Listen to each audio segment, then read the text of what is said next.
Hello everyone, so welcome back to another video. In this video we are going to discuss our chapter number 3 which is tissue. In earlier class we have discussed our chapter number 2 which is cell.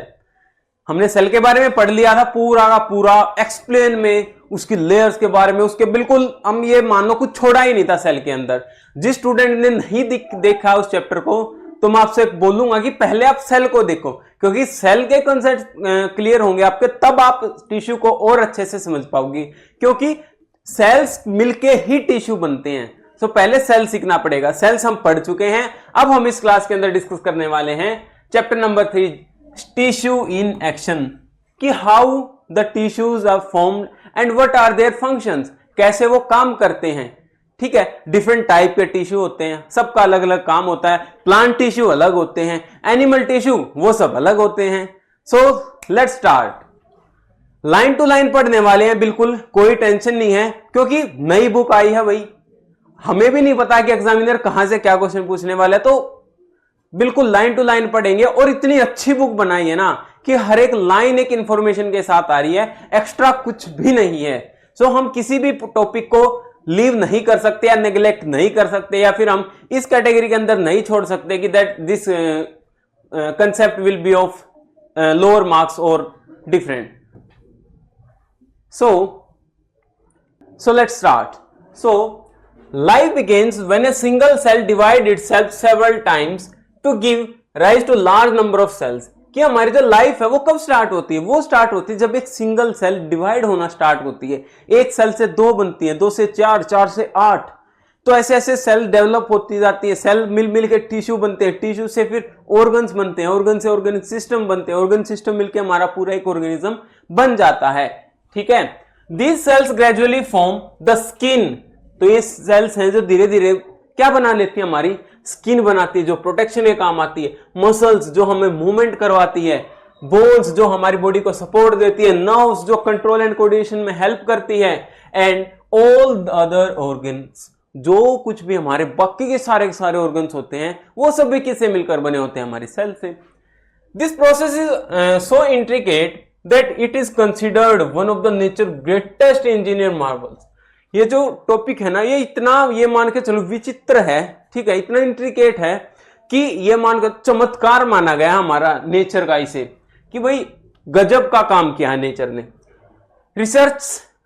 Researchers have been trying to understand, replicate and modify this process for human welfare. लेकिन scientist हैं वो क्या कर रहे हैं? इस जो process है उसको स्टडी कर रहे हैं, ठीक है भाई, उसमें रिसर्च कर रहे हैं और उसको थोड़ा सा चेंज भी करने की कोशिश कर रहे हैं, जिससे कि हमारे ह्यूमन वेलफेयर हो सके। मान लो अब कोई बहुत सारी बीमारी है, ठीक है, तो उन बीमारियों के ऊपर रिसर्च करते करते इंसानों को पता लगा कि अगर हम इंसान के अंदर किसी टिश्यू में इस बीमारी का ये इफेक्ट होता है, उस टिश्यू के अंदर हम कुछ ऐसा कर दें कि इस बीमारी का इफेक्ट ना हो, ठीक है, तो बहुत सारी चीजें हो सकती है। या फिर जो उस माइक्रोब से वो बीमारी हो रही है उसमें कुछ ऐसा कर दें, उसका कोई बीमारी की दवाई बनाई जा सके, तो बहुत सारी काम होती है।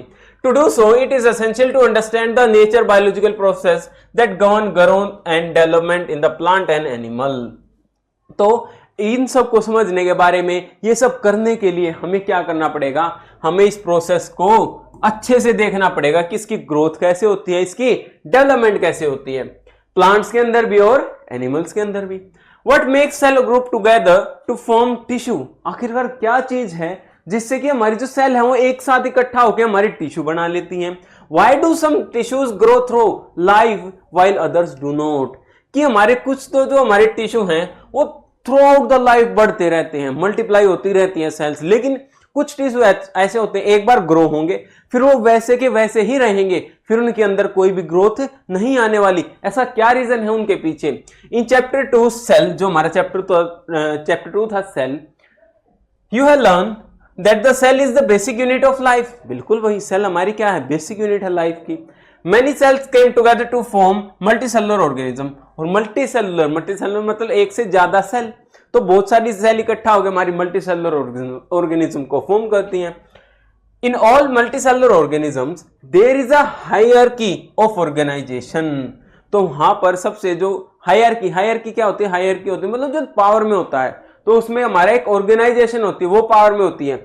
Cells of similar type of performing similar functions group together to form a tissue. तो जो सिमिलर टाइप की सेल होती है जिनका सिमिलर काम होता है वो सारी एक कंबाइन हो जाती हैं और एक क्या बना लेती हैं, हमारा टिश्यू बना लेती हैं।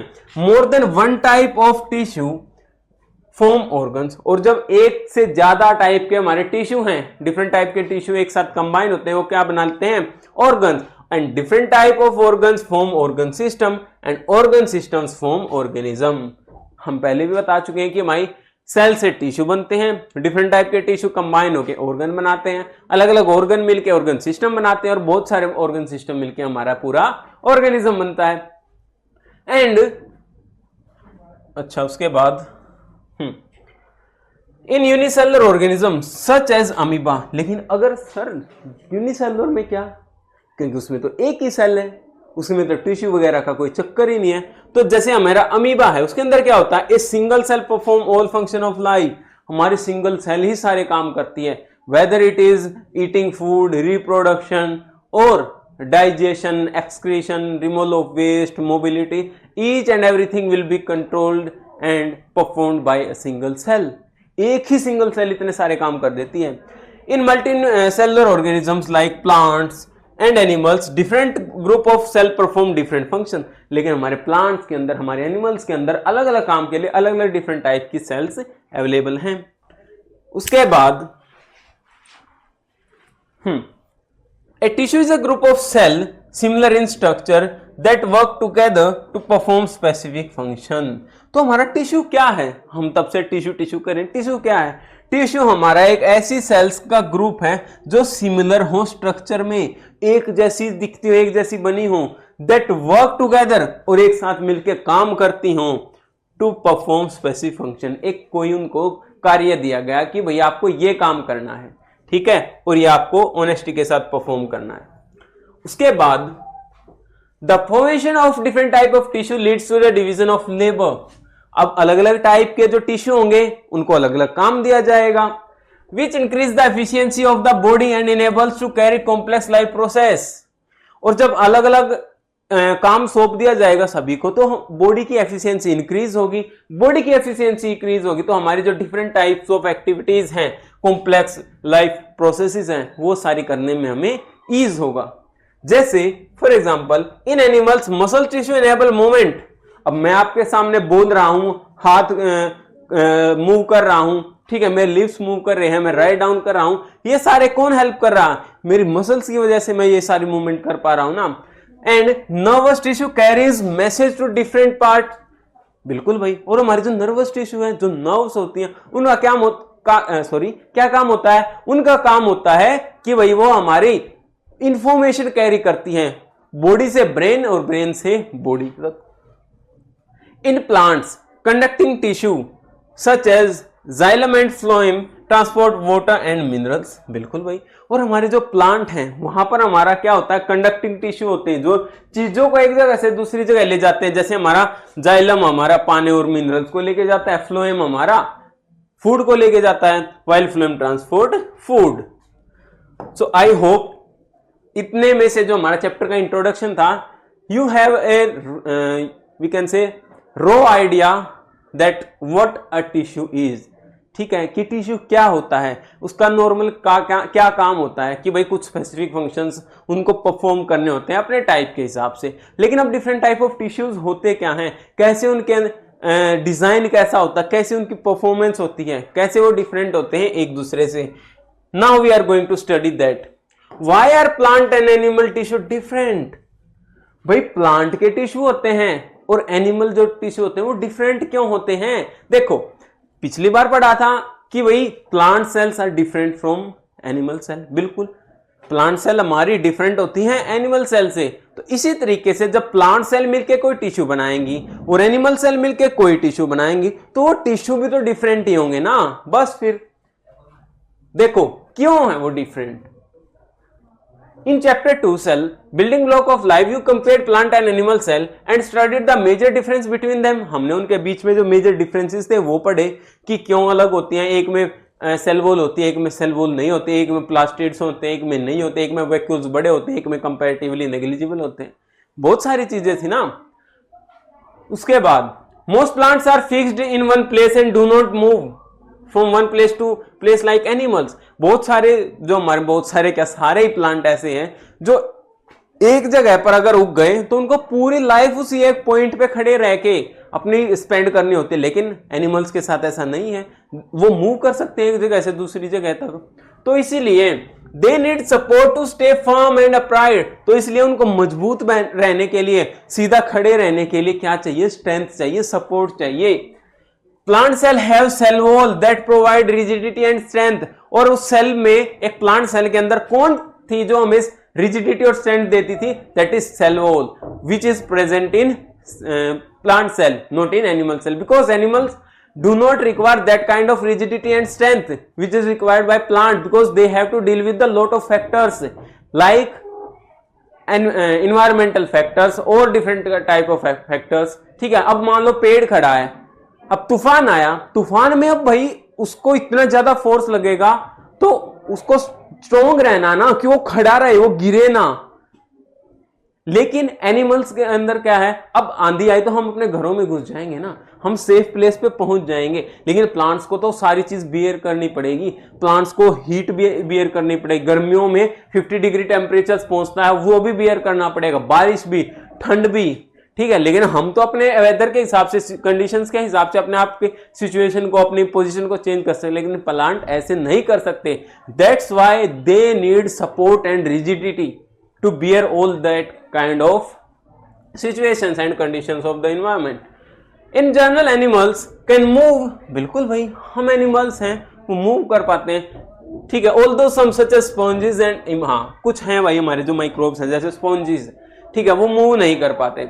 Without a rigid cell wall, animal cells can change shape easily। तो हमारी सेल्स के अंदर सेल वॉल नहीं है जिसकी वजह से हम अपनी शेप को चेंज कर सकते हैं। अगर सेल वॉल होती ना तो मैं अपने हाथ को ऐसे नहीं उठा पाता।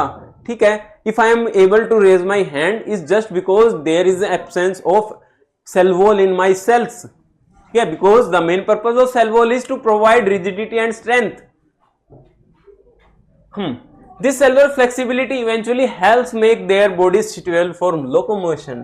और ये जो फ्लेक्सिबिलिटी है यही हमारी बॉडी को एनेबल करती है लोकोमोशन में, मूवमेंट में, फ्लेक्सिबिलिटी में। Now another major difference between plants and animal is their mode of nutrition. अब दूसरा डिफरेंट क्या है हमारे प्लांट्स और एनिमल के बीच में? ये तो था हमारा मोबिलिटी के बेस पे कि भाई प्लांट एक जगह खड़े रहते हैं, एनिमल्स अपना मूवमेंट कर लेते हैं। सेकंड क्या है? सेकंड फैक्टर हमारा मोड ऑफ न्यूट्रिशन, कि भाई प्लांट्स कैसे खा लेते हैं और हम एनिमल्स, ह्यूमंस कैसे लेते हैं। Animals have tissue that help them digest food obtain from different food sources, while plants have tissues that help them utilize solar energy for synthesis the food component through the photosynthesis। बिल्कुल, अब हमारे पास हम हैं, हमने खाना खाया तो हमारे पास डिफरेंट टाइप ऑफ ऑर्गन्स है, टिश्यूज हैं जो उस खाने को क्या करेंगे, पचा के डाइजेस्ट करके हमारे न्यूट्रिएंट्स को एब्जॉर्ब कर लेंगे, बाकी वेस्ट को रिमूव कर देंगे। लेकिन प्लांट क्या, प्लांट को तो भाई अपना खाना खुद बनाना है। ठीक है, वो कैसे करेंगे? वो सिंथेसाइज करेंगे उसको through the process of photosynthesis, जो हम पहले चैप्टर में पढ़ चुके हैं। फोटोसिंथेसिस आप बचपन से पढ़ते आए हो ना कि what do you mean by photosynthesis? The process by which the plant prepare their food using water, CO2, sunlight, chlorophyll etcetera. किस फॉर्म में बनाते हैं? ग्लूकोज बनता है, साथ में ऑक्सीजन बनती है। ऑक्सीजन एज अ वेस्ट होता है, ठीक है, पौधे के लिए जो एक्सेस अमाउंट में बन जाता है, तो the plant release that excess oxygen into the environment which is helpful for us. That's why we say that plant absorb carbon dioxide and release oxygen to the environment. Plants and animals have distinct tissue for transporting food and water to different part of the body। जो हमारे plant हैं और animal हैं उनके पास अलग अलग tissue होते हैं फूड ट्रांसपोर्टेशन के लिए, वाटर के ट्रांसपोर्टेशन के लिए, ठीक है, अलग अलग पार्ट्स तक ले जाने के लिए। The growth pattern in plant animals also very because the tissue responsible for the growth, different structure and functions. Animals की ग्रोथ में और प्लांट्स की ग्रोथ में बहुत ज्यादा डिफरेंट होता है। क्यों? क्योंकि टिश्यू अलग है ना ग्रोथ से रिलेटेड। हमारी ग्रोथ से रिलेटेड जो टिश्यू है वो डिफरेंट टाइप के हैं, प्लांट्स के कंपैरिजन में प्लांट्स डिफरेंट टाइप के हैं। In this chapter, we will learn how the structures of plant and animal tissue relate to their specific functions. In this chapter, we are going to study कि एक tissue का structure उसके function से कैसे relate करता है, क्यों structure और फंक्शंस एक मतलब ये मान के चलो कोरिलेटेड हैं कि ऐसा स्ट्रक्चर होगा तो ऐसा फंक्शन परफॉर्म करेगा, ऐसा है तो ऐसा। ठीक है, आई होप भाई आप बोर नहीं हो रहे होगे क्लास के अंदर। देखो अब पढ़ना है, अब मैं यहाँ पे आपके जोक्स करने लग जाऊं, वो करने लग जाऊं, ठीक है, मे बी वो सब हमारा लाइव सेशंस के अंदर चल सकता है, which we will definitely perform during we can say before our examinations. ठीक है, that will be our revisions और we can say one shot sections in which we will discuss the summary or quick revision of the chapter and the important questions which will help you in your examinations. उन सबको हम discuss करेंगे, आपसे बातचीत करेंगे, आपके साथ interact भी करेंगे चैट्स के through. But in this type of recording class our main focus is on studies because there are lot of students who came to study. ठीक है, लेकिन लाइव क्लास के अंदर क्या है, टीचर भी रिलैक्स होता है, स्टूडेंट्स भी रिलैक्स होकर पढ़ते हैं, एक दूसरे से बातें करते हैं, मैं भी आपके कमेंट्स पढ़ूंगा, तो वो थोड़ा इंटरेस्टिंग हो सकता है। बट रिकॉर्डेड क्लास में हमें कुछ ये मान के चलो स्पेसिफिक रूल्स एंड रेगुलेशन है वो फॉलो करके चलना पड़ता है। तो ठीक है, तो जल्दी जल्दी करेंगे क्योंकि एक ऊपर से हम लाइन टू लाइन भी पढ़ रहे हैं। अगर मैं आपसे ज्यादा बातें करूंगा ना तो ये 3-3, 4-4 घंटे में चैप्टर निपटेगा। ठीक है, चलो। और हाँ, अभी तक जिस स्टूडेंट ने चैनल को सब्सक्राइब नहीं किया है, please do subscribe the channel and if you are liking the video, the teaching of my, so you can also give a like to my video. Okay, chalo, and you if you have any suggestion, any compliment, you can share it in the comment section also. We will definitely consider that also. Now tissue for growth in plants, कि जो हमारे tissues हैं plants की growth में कैसे help करेंगे। ठीक है, अब जैसे देखो आपकी बुक्स के अंदर ना अभी कुछ और चीजें ऐड की गई हैं, जैसे ये सेक्शन है मीट ए साइंटिस्ट। अरे रे, हाँ क्या है, मीट ए साइंटिस्ट, एक साइंटिस्ट से मिलो। क्या आपसे पहले आपने इनका नाम सुना है, बीजीएल स्वामी? नहीं ना, ये हमारे इंडिया के बहुत रिनाउंड बोटेनिस्ट है जिन्होंने प्लांट्स के ऊपर बहुत ज्यादा रिसर्च की, स्टडीज की। ठीक है, तो इनके बारे में भी देखते हैं। चलो, Swami was renowned Indian botanist known for his contribution to the area of plant morphology and anatomy. तो इन्होंने प्लांट्स के ऊपर बहुत सारी स्टडी की, उनकी एनाटोमी देखी कि कैसे प्लांट्स के टिश्यू होते हैं, कैसे वो काम करते हैं, स्ट्रक्चर वगैरह क्या होता है। इन हिज बुक हसूरु हुनु is a popular book in Kannada language. ये क्या है, कन्नड़ लैंग्वेज में एक उन्होंने बुक लिखी थी। It is a blend of science, ये मिक्सचर है किसका, साइंस का भी, सटायर एंड कल्चर, और वहां के कल्चर को दिखाया है। ठीक है, साइंस को दिखाया है। The book describe the botanical excursions in the forest of western Ghat and in is a treasure of plant description, utilization, conservation practices, botanical folklores and myths. तो उन्होंने वेस्टर्न घाट के अंदर इतनी ज्यादा प्लांट डाइवर्सिटी है, डिफरेंट टाइप ऑफ प्लांट्स हैं, ठीक है, इतने सारे रिसोर्सेज हैं, उनकी क्या खास बात, उन प्लांट्स की, उनकी स्टडी की, उनके बारे में एक्सप्लेन किया इस बुक के अंदर। द बुक वोन केंद्र साहित्य अकादमी अवार्ड इन 1978, और इनकी इतनी अच्छी बुक थी, इतनी पॉपुलर हुई कि हमारा केंद्र साहित्य अकादमी पुरस्कार भी उनको बुक को मिला था भाई। So he was a great scientist of our country, so we should also remember. इस बुक में ना ये बहुत अच्छी की है कि हमारे जो इंडियन साइंटिस्ट है, हमारे इंडियन हीरोज, ठीक है, अब हम बहुत सारे फॉरेनर्स को याद रखते हैं ज्यादा, क्यों? क्योंकि पहले वाले एनसीईआरटी के अंदर उन्हीं के बारे में ज्यादा डिटेल दी गई थी, लेकिन ये चेंज किया है एनसीईआरटी ने, which is a great complement for them also, कि अच्छा काम किया कि हमारे जो साइंटिस्ट है, हमारे जो हीरोज थे, हम उनके बारे में जानने का मौका मिलेगा। चलो, now tissue for growth in plants. Plants में जो ग्रोथ फैक्टर है, प्लांट्स बड़े होते हैं, ग्रो करते हैं, उनके पीछे कौन सा फैक्टर, कौन सा टिश्यू है, उसका क्या काम है, क्या स्ट्रक्चर है, क्या उसके टाइप्स हैं, वो सब हम इसमें पढ़ने वाले हैं। You must have observe that A small seedling grows into a tall tree. एक छोटा सा पौधा होता है और वो इतने बड़े पेड़ में कन्वर्ट हो जाता है ग्रो होके।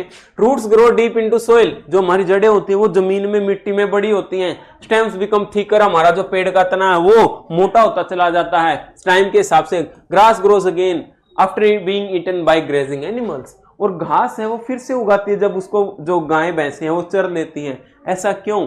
या फिर आपके जो स्कूल्स के ग्राउंड्स हैं वहां पर घास को काट दिया जाता है मशीन्स के थ्रू, फिर से वो दोबारा से उग जाती हैं। ऐसा क्यों होता है?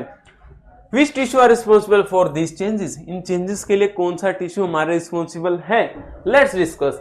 Plant grow in different ways, plant हमारे अलग अलग तरीके से ग्रो करते हैं। अब सर बोलोगे सर आप कौन कौन से तरीके?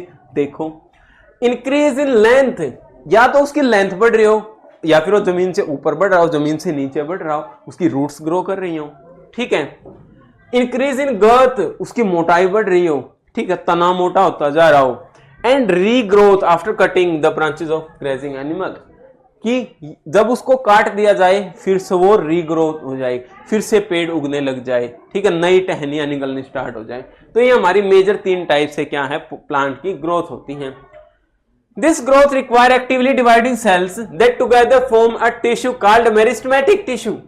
ये जो हमारी प्लांट की ग्रोथ है ना, इसके लिए एक स्पेशल टाइप का टिश्यू चाहिए जिसके अंदर एक्टिवली डिवाइडिंग सेल्स होनी चाहिए। बहुत जल्दी सेल्स डिवाइड होंगी, जल्दी ग्रोथ होगी, तो वहां पर हमारा कौन सा टिश्यू कहते हैं हम उसको बोलते हैं हम meristematic tissue, which is known as meristematic tissue. तो यहां से हमें एक बात क्लियर होगी, जो हमारा मेरिस्टेमेटिक टिश्यू है वो एक ऐसा टिश्यू है जहां पर एक्टिवली डिवाइडिंग सेल्स होती हैं, ठीक है, जहां पर बहुत स्पीड से ग्रोथ हो रही होती है टिश्यू के अंदर, नई नई सेल्स बहुत स्पीड से बन रही होती हैं, ठीक है।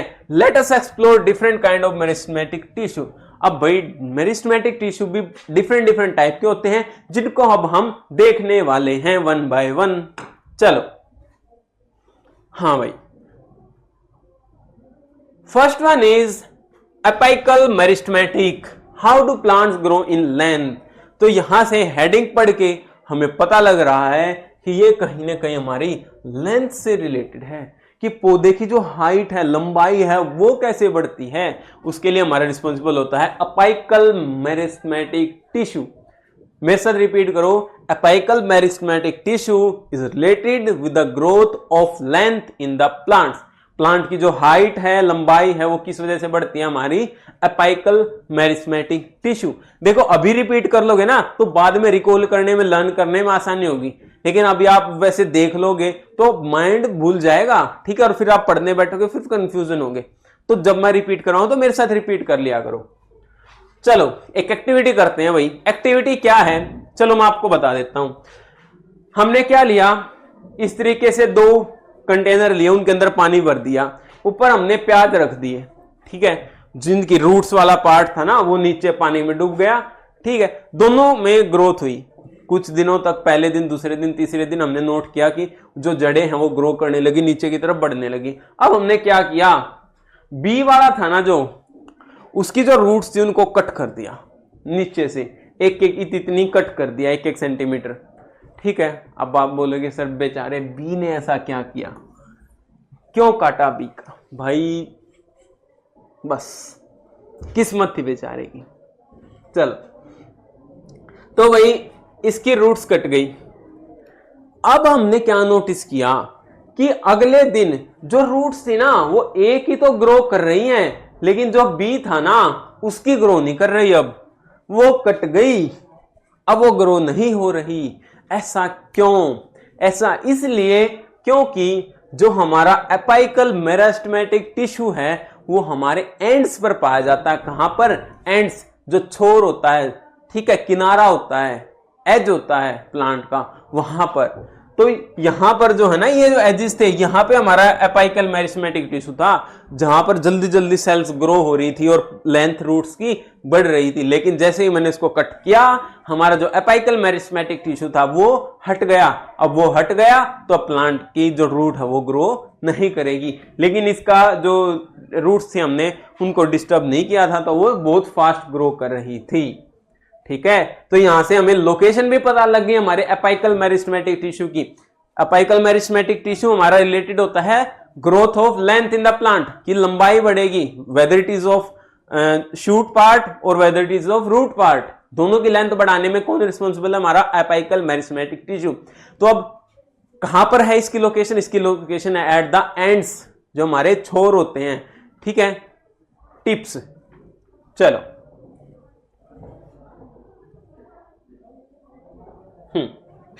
तो ये आपकी एक्टिविटी थी, मैंने बता दिया। ऐसे अपना डाटा नोट करना कि इस दिन इतनी बढ़ गई, इतनी बढ़ गई। अब देखो ये ग्राफ भी शो कर रहा है कि जो हमारा ए था ना, वो तो जल्दी जल्दी उसकी रूट्स ग्रो कर रही थी, लेकिन जैसे ही हमने कटी तो उसकी लेंथ डिक्रीज हुई और फिर लेंथ बढ़ी ही नहीं। टाइम बढ़ा, फिर लेंथ में कोई भी चेंज नहीं आया, क्योंकि हमारा एपाइकल मेरिस्टेमेटिक टिश्यू था वो रिमूव हो गया।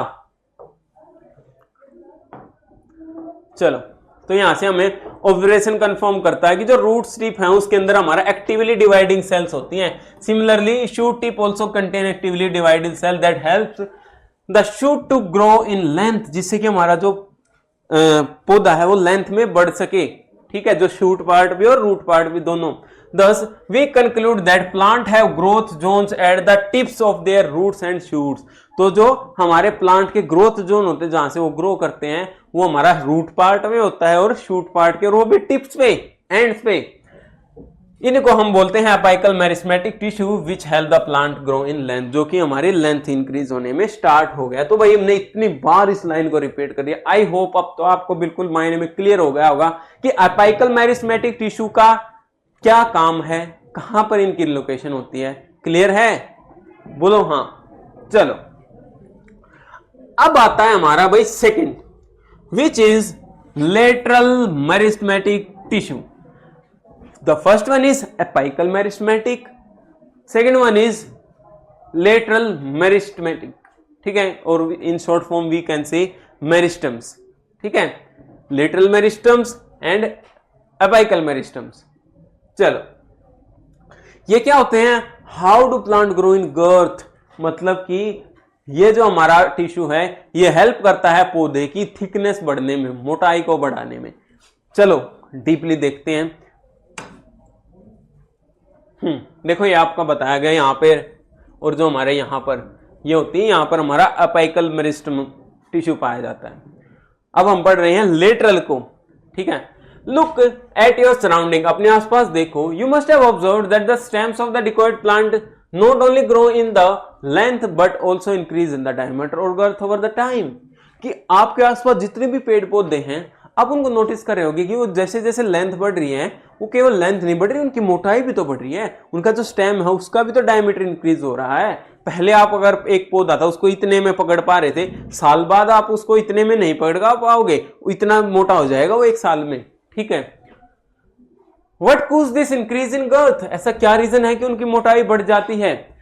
One possible explanation may be activity of meristematic tissue. एक possible explanation हो सकता है, जैसे हमारा meristematic tissue का एग्जांपल था।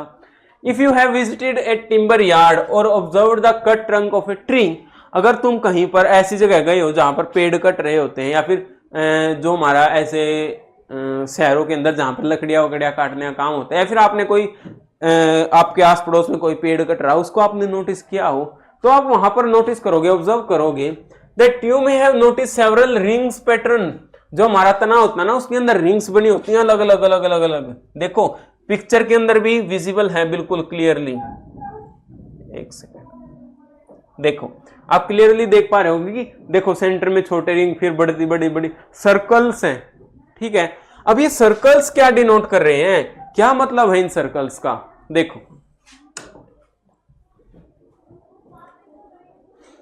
These are annual growth rings. ये क्या होती है? Annual growth ring. एनुअल मतलब सालाना, मतलब कि पेड़ के अंदर हर साल एक नई रिंग फॉर्म हो जाती है और एक दूसरी का साइज बड़ा हो जाता है, बड़ा होता होता होता होता तो नई हर साल एक नई रिंग ऐड होगी और इसका जो साइज है वो बढ़ता चला जाता है। तो अगर यहां से हम इसको गिनने बैठे ना तो 1 2 3 4 5 6 7 8 9 10 11 12 13 14 15 16 17 18 19 20 21, ये मान के रहो अप्रोक्सीमेट 21 या 22 साल इस पेड़ की एज थी।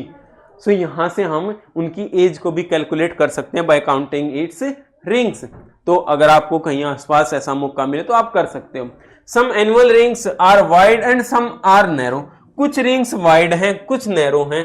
ये रिफ्लेक्ट करता है उस टाइम पे फेवरेबल और अनफेवरेबल ग्रोथ, कि यहां पर हमारी ग्रोथ कम हुई थी लेकिन अब हमारी ग्रोथ स्पीड से हो रही है। Condition during the particular year, और उस टाइम की जो कंडीशन थी, इन्वायरमेंट कंडीशन अलग से होती, पौधे को उस टाइम पे पानी ना मिला हो शायद, ठीक है।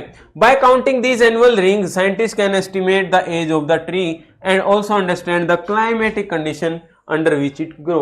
तो इन रिंग्स को काउंट करके और इन रिंग्स के कैप को, इन रिंग्स के पैटर्न को देख करके, ऑब्जर्व करके जो हमारे साइंटिस्ट हैं वो पता लगा लेते हैं कि हमारे जो प्लांट है उसकी लाइफ कितनी थी और किन कंडीशंस के अंदर वो ग्रो हुआ है। तो ये टिश्यू कौन सा था? ये टिश्यू था हमारा lateral meristem. The increase in girth occurred due to the presence of actively dividing cells arranged in a ring in the stem।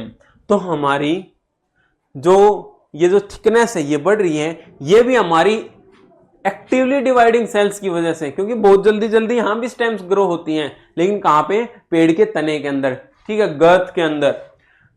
These cells divide and produce new cells inside and outside in the concentric manner। तो ये जो sales हैं ये divide होती रहती और नई नई सेल्स बनती रहती हैं अंदर और बाहर की तरफ ये फैलती रहती हैं कंसेंट्रिक मैनर में। कंसेंट्रिक मतलब सर्कुलर मैनर में। Leading to an increase in the diameter of stem, इसकी वजह से हमारा जो डायमीटर है वो इंक्रीज हो जाता है। The meristematic tissue is called the lateral meristem. तो इस मेरिस्टेमेटिक टिश्यू को हम क्या बोलते हैं? Lateral meristem. पहला था हमारा apical meristem and this one is lateral meristem. दो टाइप के टिश्यू हमने पढ़ लिए, दोनों के काम भी देख लिए क्या क्या होता है। अब आता है हमारा third which is intercalary meristem. क्या है हमारा? Intercalary meristem. How do plant grow after being cut, मतलब कि ये हमारा रिस्पॉन्सिबल है कि अगर मान लो एक पौधा था, उसको अगर काट भी दी जाए, उसकी ब्रांचेस को एक भी पत्ता ना छोड़े पेड़ के ऊपर, कुछ टाइम बाद फिर से नई टहनियां उगनी स्टार्ट हो जाती, नई सैपलिंग्स आ जाती हैं। कैसे? उसके पीछे हमारा रिस्पॉन्सिबल होता है ये वाला tissue which is intercalary meristem. देखो अब जैसे आपने देखा होगा जो जब रोज फार्मिंग होती है ना, बहुत सारे प्लांट हैं, जैसे हमारा क्या बोलते हैं, हाँ ग्रेप्स हैं, ठीक है, वाइनयार्ड होता है जहां पर हमारी अंगूर की खेती होती है।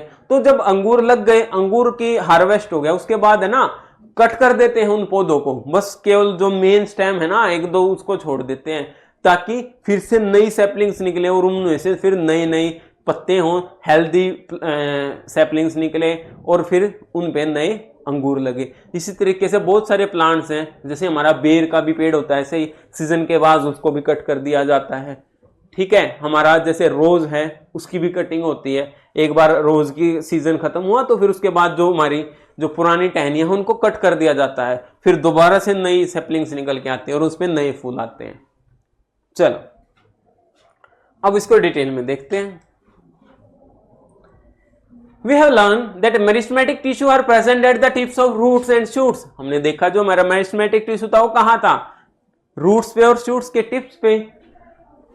What do you think happens to the growth of plant if the tip of the young stem is cut? अगर उसके स्टेम को कट ही कर दिया जाए, ऊपर के जो मेरिस्टेमेटिक टिश्यू है अपाइकल, उसको रिमूव ही कर दिया जाए, तो फिर कैसे पेड़ ग्रोथ करेगा? फिर तो आप बोलेंगे सर पेड़ तो ग्रोथ ही नहीं करेगा। नहीं, ग्रोथ करेगा। कैसे? The stem stop growing in length but new branches arise from the nodes of stem.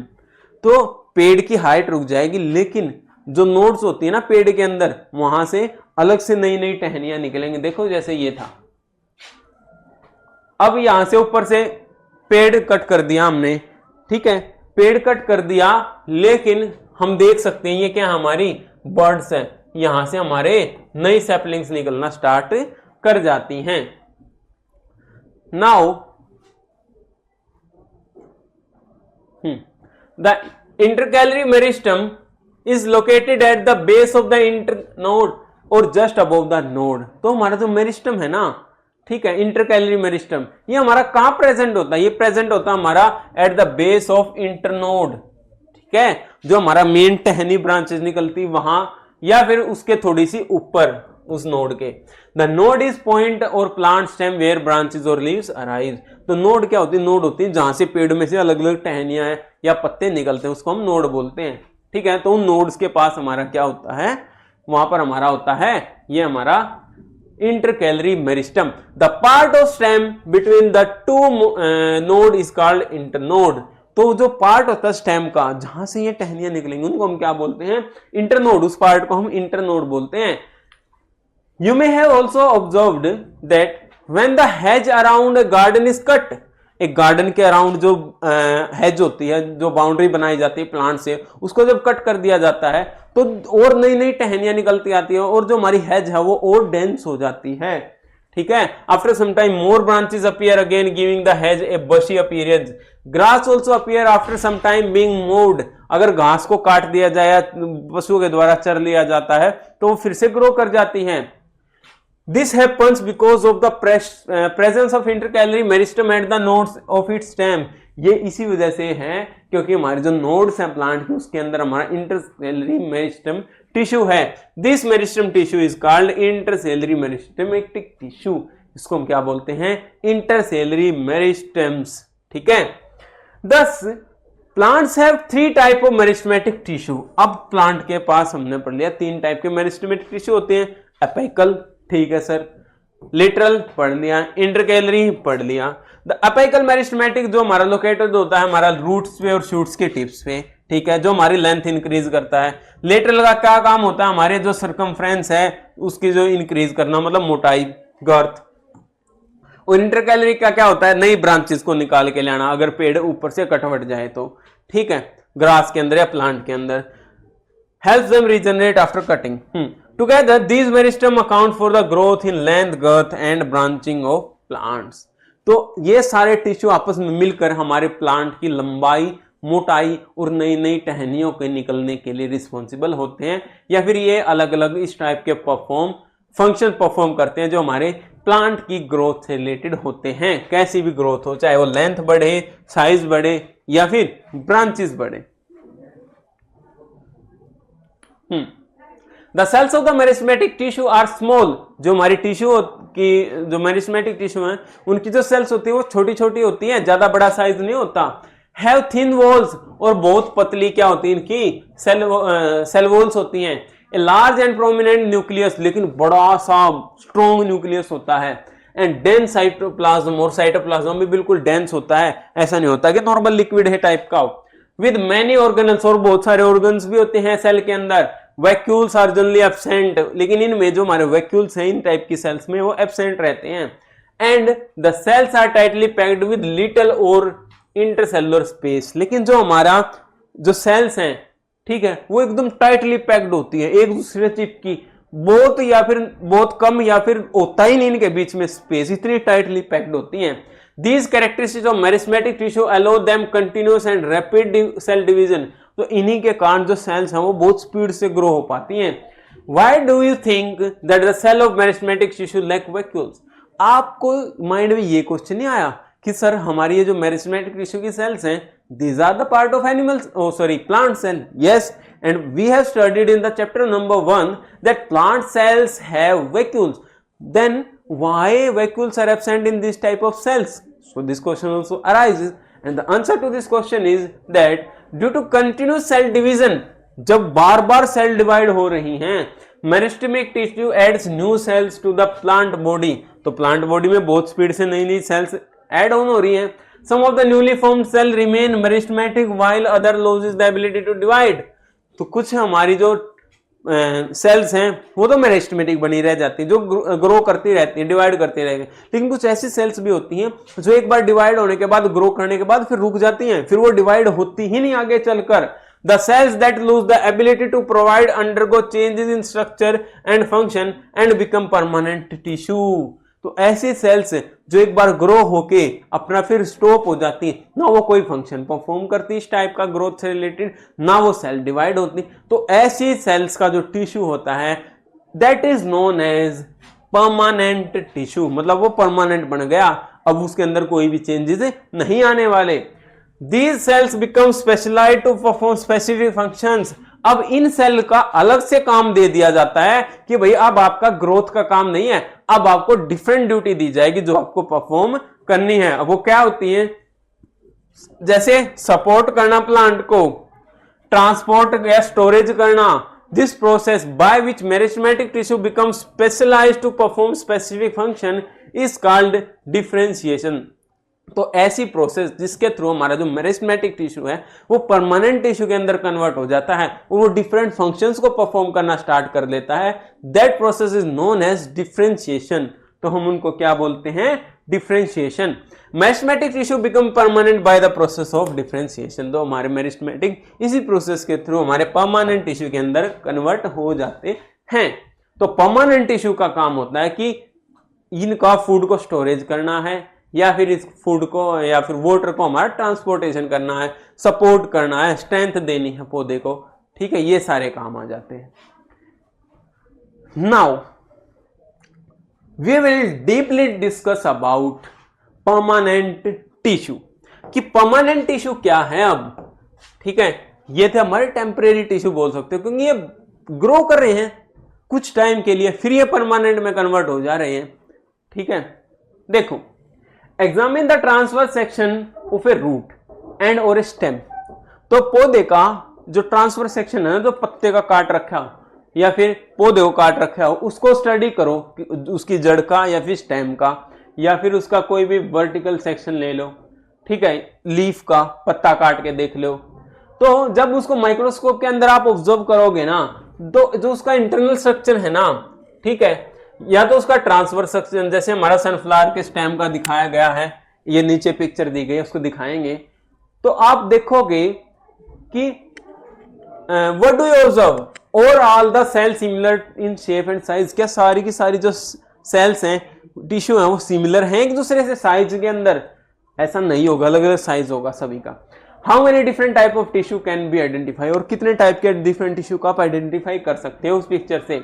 What difference do you notice among them, और उनके बीच में आपको क्या क्या डिफरेंस देखने को मिलता है। Now we are watching our image. ये देखो, देखो ये था ना, एक टहनी थी सनफ्लावर की, उसको काट दिया, और काटे हुए हिस्से को फिर हमने जब जूम किया तो ये इतने से हिस्से में, ये आप देखो इतने सारे डिफरेंट टाइप ऑफ सेल्स होती हैं, ठीक है, और इनका अलग अलग फंक्शन है सभी का। जैसे ये हमारा ग्राउंड टिश्यू, यहां पर हमारा होता है, ये वाला है जाइलम, ये हमारा लेटरल, ठीक है, जो हमने पढ़ा था, हमारी जो स्टेम है उसकी मोटाई के लिए हेल्प करता है, ये होता है लेटरल।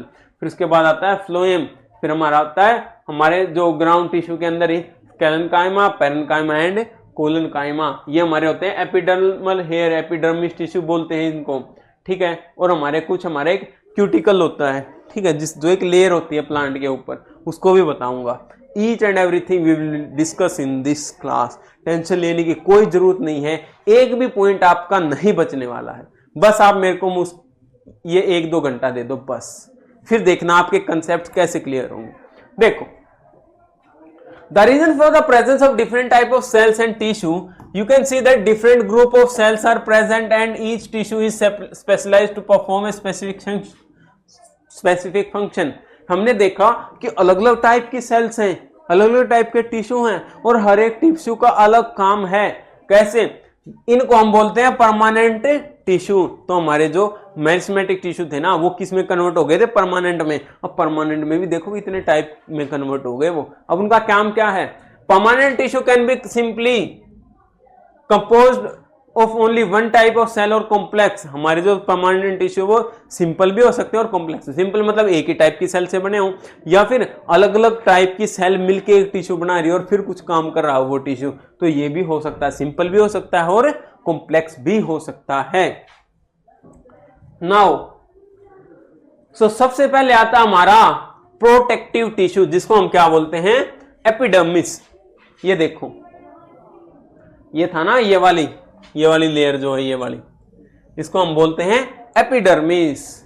अब एपिडर्मिस का क्या काम है भाई? प्रोटेक्ट, ठीक है, प्रोटेक्शन देना। तो what protect plant from mechanical injury?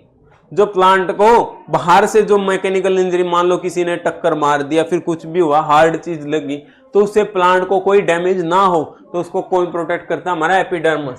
Water loss, पेड़ के अंदर से पानी का लॉस ना हो, ठीक है। कुछ हमारे हार्मफुल माइक्रो ऑर्गेनिजम्स हैं वो हमारे ना घुसे पेड़ के अंदर, उसको खराब ना कर दे, ठीक है। और हमारे जो एक्सट्रीम एनवायरमेंटल कंडीशन, बहुत ज्यादा गर्मी हो, बहुत ज्यादा ठंड हो, आंधी तूफान आ रखा हो, तो उन सब से भी हमारे पौधे को बचाए। वो सारा जो प्रोटेक्शन का काम है ये कौन सा टिश्यू करता है? That is performed by epidermis tissue. The epidermis form the outermost layer of the plant body. ये हमारी प्लांट बॉडी की सबसे बाहर वाली लेयर को फॉर्म करता है। It consist of tightly packed single layered and flat and rectangular cell. तो हमारी ये वो ऐसी सेल्स होती हैं जो बिल्कुल क्लोजली पैक्ड होती हैं, एक दूसरे से चिपकी होती हैं, सिंगल लेयर होती है और फ्लैट एंड रेक्टेंगुलर। ये देखो देखो सिंगल लेयर है, फ्लैट है और रेक्टेंगुलर शेप की हमारी क्या है इसके अंदर सेल्स हैं।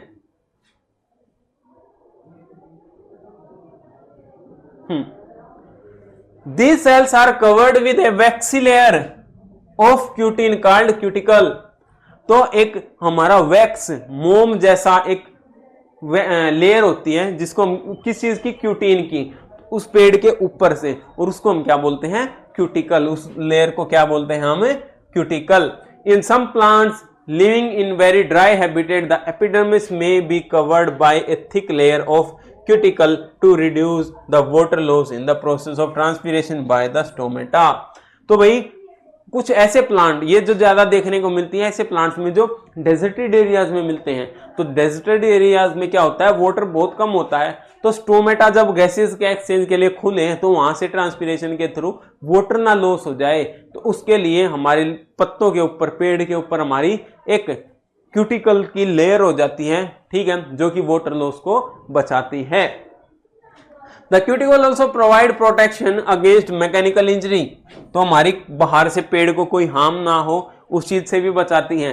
एंड इन्वेजन बाय पैरासाइट, या बाहर से कोई फंगस ना हो जाए और कुछ ना हो जाए, मैक्रोब का अटैक ना हो जाए।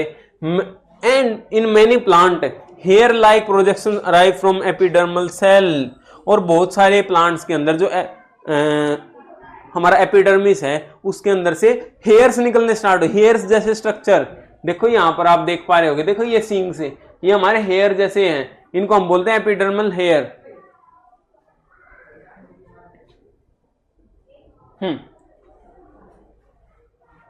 कहां गए थे? हाँ, called root hair.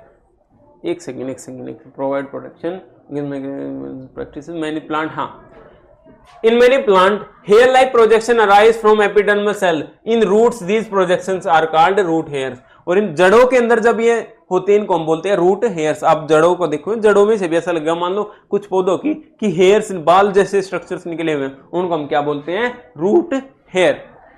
which increases the surface area for absorption of water and minerals from the soil। जो कि हमारा क्या काम करते हैं? जिससे हमारा क्या होता है? सरफेस एरिया इंक्रीज होता है रूट का, जिससे पानी को और मिनरल्स को एब्जॉर्ब करने में बहुत ज्यादा हेल्प हो जाती है। The epidermis contain pores called stomata. Epidermis के अंदर हमारे क्या होते हैं? पोर्स, जिनको हम क्या बोलते हैं? Stomata. Which part from gaseous exchange helps in transpiration. तो जो गैसियस एक्सचेंज के साथ साथ हमारे ट्रांसपीरेशन में भी हेल्प करते हैं। ट्रांसपीरेशन क्या होता है? ट्रांसपीरेशन होता है हमारा वाटर का इवेपोरेशन पत्तों के थ्रू या स्टेम के थ्रू, ठीक है। Thus transpiration helps in water transportation by creating transpiration pull in xylem. तो ट्रांसपीरेशन भी एक अच्छा प्रोसेस है प्लांट के थ्रू। देखो क्या होता है, मान लो प्लांट है, तो प्लांट पत्तों के थ्रू अपने वाटर को रिलीज कर देगा, तो वहां पर सक्शन क्रिएट हो जाता है, वैक्यूम क्रिएट हो जाता है पत्ते के अंदर, क्योंकि जो स्पेस वाटर ने एक्वायर कर रखा था वो खाली है, तो उसको भरने के लिए एक सक्शन क्रिएट होता है। तो जमीन में से जो पानी है वो रूट्स के थ्रू एब्जॉर्ब होता है और हमारा जाइलम टिश्यू के थ्रू होता हुआ ऊपर उठ के हमारे पत्तों तक पहुंचता है, और पानी के साथ साथ हमारे मिनरल्स वगैरह भी पहुंच जाते हैं पत्ते तक, ठीक है। Transpiration also help in elimination of waste from the plant body. और जो ट्रांसपीरेशन है प्लांट की बॉडी से वेस्ट को भी रिमूव करने में बहुत ज्यादा हेल्प करता है। Now comes supporting tissue. अब सेकंड पे कौन सा आता है हमारा सपोर्टिंग टिश्यू, जिसका काम क्या होता है हमारा स्ट्रेंथ देना, पौधे को खड़ा रखना सपोर्ट देके। तो इसको बोलते हैं हम सिंपल परमानेंट टिश्यू का ये हमारा टाइप है, मतलब सिंगल टाइप की सेल मिलेंगे इसके अंदर। What keeps the plant upright, पेड़ हमारे इतने बड़े बड़े पेड़ हैं सीधे खड़े रहते हैं कैसे? Why does the fresh water twigs bend but dry twigs break, हमारी जो ताजी टहनियां होती हैं वो मुड़ जाती हैं लेकिन सूखी टहनियां टूट जाती हैं। Why are seeds coated hard and how do aquatic plant float, जो हमारे बीज होते हैं उनके ऊपर इतनी स्ट्रॉन्ग हार्ड लेयर होती है, ऐसा क्यों? और जो पानी वाले प्लांट है वो पानी के ऊपर तैरते हैं, ऐसा क्यों? So these functions are carried out by supporting tissue. तो ये सारे फंक्शंस कौन सा टिश्यू करता है? ये सारे फंक्शन करता है हमारा supporting tissue. There are 3 type of supporting tissue, 3 type के सपोर्टिंग टिश्यू होते हैं, ठीक है। और हमारे सिंपल परमानेंट टिश्यू के जैसे parenchyma, collenchyma and sclerenchyma, collenchyma, parenchyma and sclerenchyma. Each differs in structure and perform supporting function, सभी का अलग अलग स्ट्रक्चर है, अलग अलग फंक्शन है। देखो पैरेन्काइमा, देखो ये दिख रहा, ये होता है पैरेन्काइमा का स्ट्रक्चर, 3 वॉल्स होती हैं। ये होता है स्क्लेरेन्काइमा, मोटी मोटी दीवार होंगी, और ये होता है हमारा स्क्लेरेन्काइमा, ये कोलनकाइमा, ये स्क्लेरेन्काइमा। देखो पैरेन्काइमा में क्या है, parenchyma consist of living sales with thin walls. Parenchyma के अंदर हमारा लिविंग सेल्स होती हैं, पहली तो बात कौन सी सेल होती हैं? लिविंग सेल्स, ठीक है। और थिन वॉल्स होती हैं, बहुत पतली दीवारें होती हैं। These cells are loosely packed with intercellular space, मतलब क्या होता है? लूजली पैक्ड होती हैं, ढीली ढीली होती है, टाइटली पैक्ड नहीं होती, खुली खुली होती है, इनके बीच में स्पेस भी रहता है। पैरेन्काइमा मेनली स्टोर फूड, तो इनका क्या काम है? ये खाने को स्टोर करते हैं तो भाई, ठीक है। But also perform photosynthesis in green part, और जहां से ये हरा पार्ट होता है पौधे का, वहां से ये वाले फोटोसिंथेसिस भी परफॉर्म कर लेते हैं।